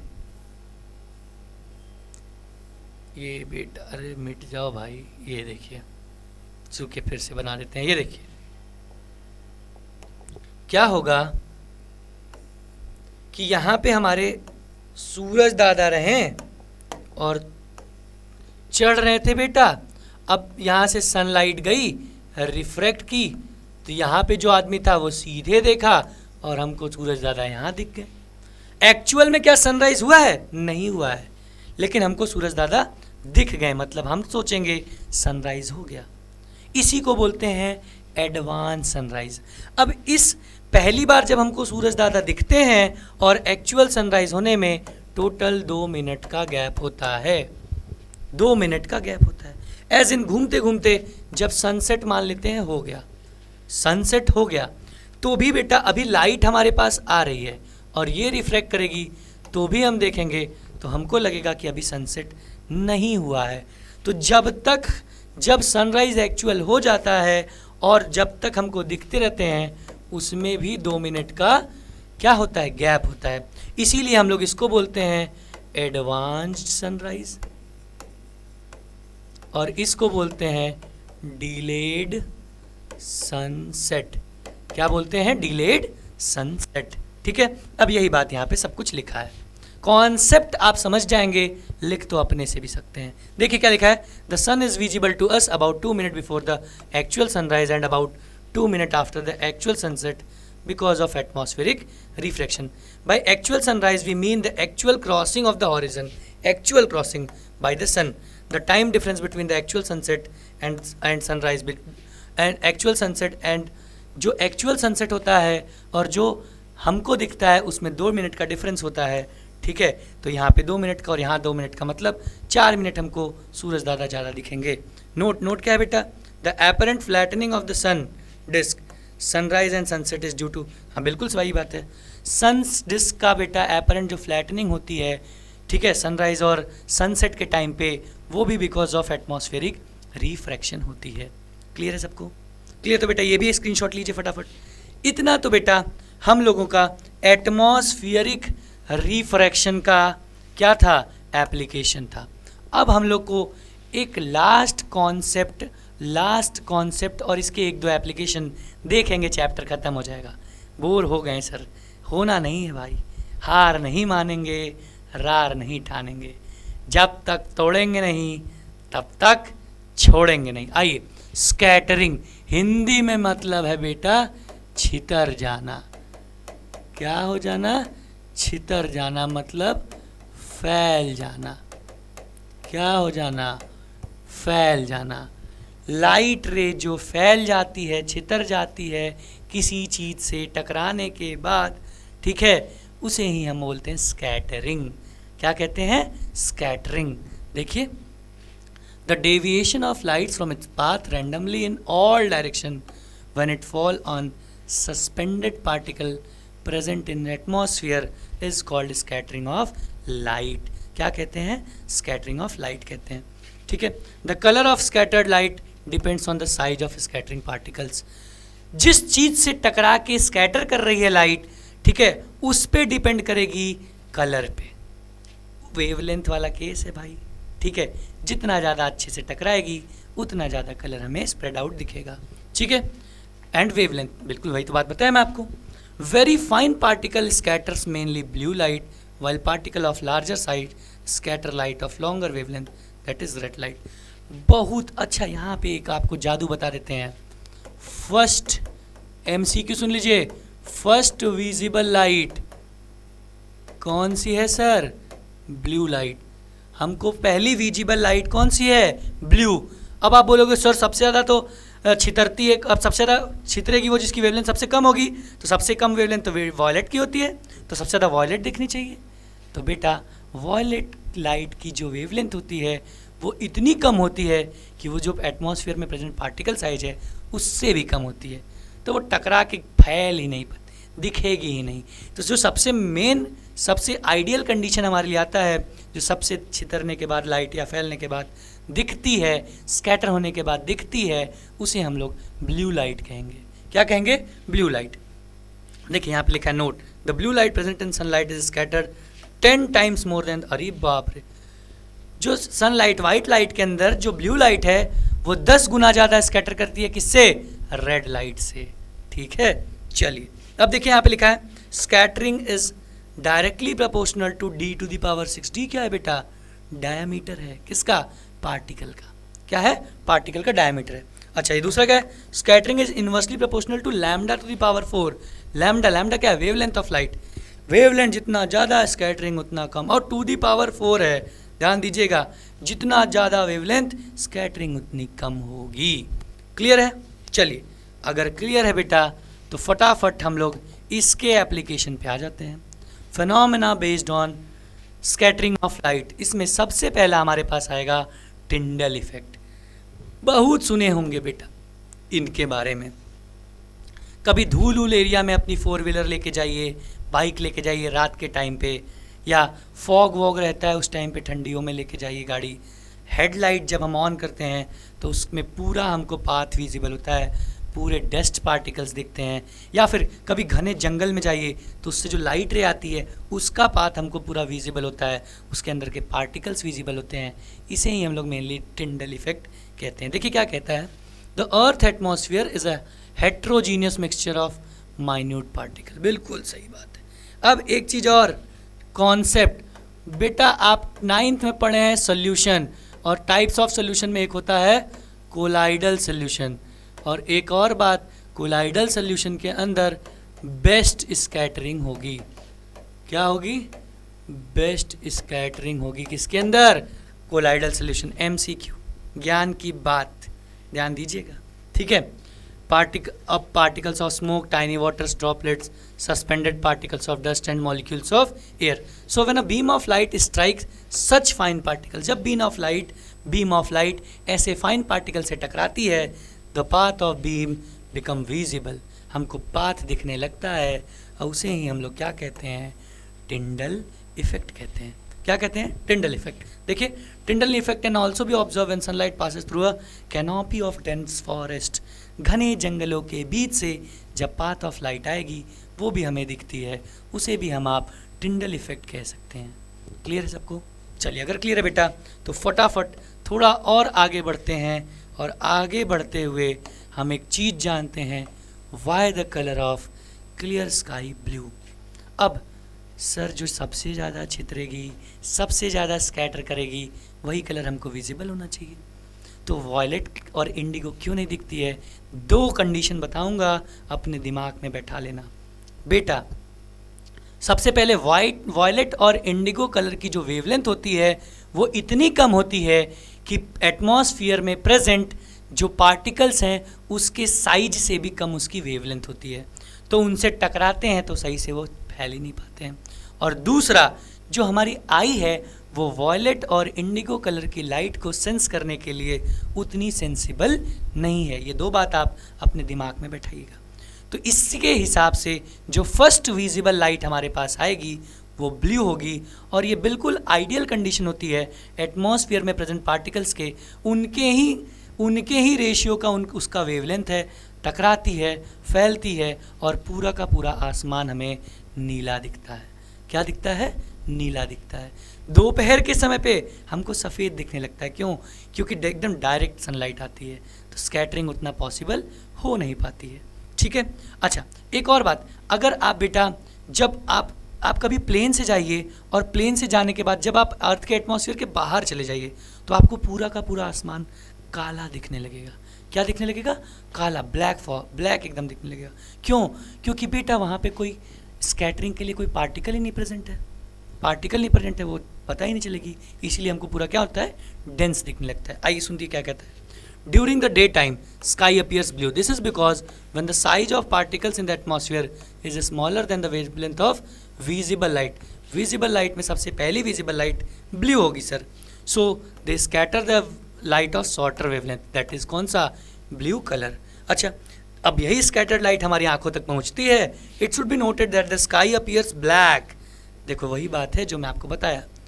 To the passenger flying at higher altitude because scattering of light is not prominent at such height due to absence of particle. वहाँ पे पार्टिकल ही नहीं होंगे तो टकराएगा किससे, और टकराएगा नहीं सर तो स्कैटरिंग नहीं होगी। अब तक सब कुछ क्लियर है सभी को? कोई दिक्कत है भाई? अगर नहीं है तो फटाक से इसका भी स्क्रीनशॉट लीजिए। चलिए ठीक है बेटा, तो बस इसी के साथ ठीक है हमारे और आपके कठिन परिश्रम के बाद आज की क्लास बेटा यहीं पे ख़त्म। हमारी 10th के फिजिक्स को हमने पूरा आपको कवर करके दे दिया, और इस वन शॉट वीडियो में हम आपको वन शॉट लेक्चर में हम आपको पूरा का पूरा ह्यूमन आई, उस पर रिलेटेड क्वेश्चंस और कलरफुल वर्ल्ड के बारे में सब कुछ प्रॉपरली एक्सप्लेन कर दिए हैं। बिल्कुल आपको पॉइंट वाइज हमने नोट्स भी प्रोवाइड कर दिया। ठीक है, आई होप कि अब आपको फिजिक्स में कोई डरने की ज़रूरत नहीं है। जब तक मैं हूँ आपको डरने की ज़रूरत भी नहीं है सर। अब हम इसके बाद सिर्फ और सिर्फ questions revision, 10 minutes revision, 20 minutes, 30 minutes, जो आप बोलेंगे हम वो आपके लिए कवर करके ले आएंगे। वन शॉट वीडियो, उसके बाद हम अभी आपको बीच में ही आपको आज प्रॉमिस कर दिए कि मैराथन चलेगी आपके बोर्ड एग्ज़ाम के टाइम, रात भर हम लोग मैराथन करेंगे, परेशान ना होइए। अब मैं बोल दिया तो बोल दिया भाई। ठीक है, तो बेटा आई होप कि आज की क्लास आपको बिल्कुल अच्छे से समझ में आएगी। तो बिल्कुल ऐसे ही प्यार बनाए रखिए। ठीक है, दोस्तों में ज़्यादा से ज़्यादा शेयर करिए। ठीक है, पूरा का पूरा बेटा आपको देखिए सारा का सारा फुल डिटेल्ड कंटेंट आपको बिल्कुल फ्री में अवेलेबल कराया जा रहा है। ठीक है, तो बेटा आप बस ऐसे ही सपोर्ट बनाए रखिए, हमें कुछ नहीं चाहिए आपसे, बस सपोर्ट करिए। ठीक है, दोस्तों में शेयर करिए, चैनल को लाइक करिए, सब्सक्राइब करिए। ठीक है, मिलते हैं फिर अगले किसी वीडियो के साथ, तब तक के लिए जय हिंद।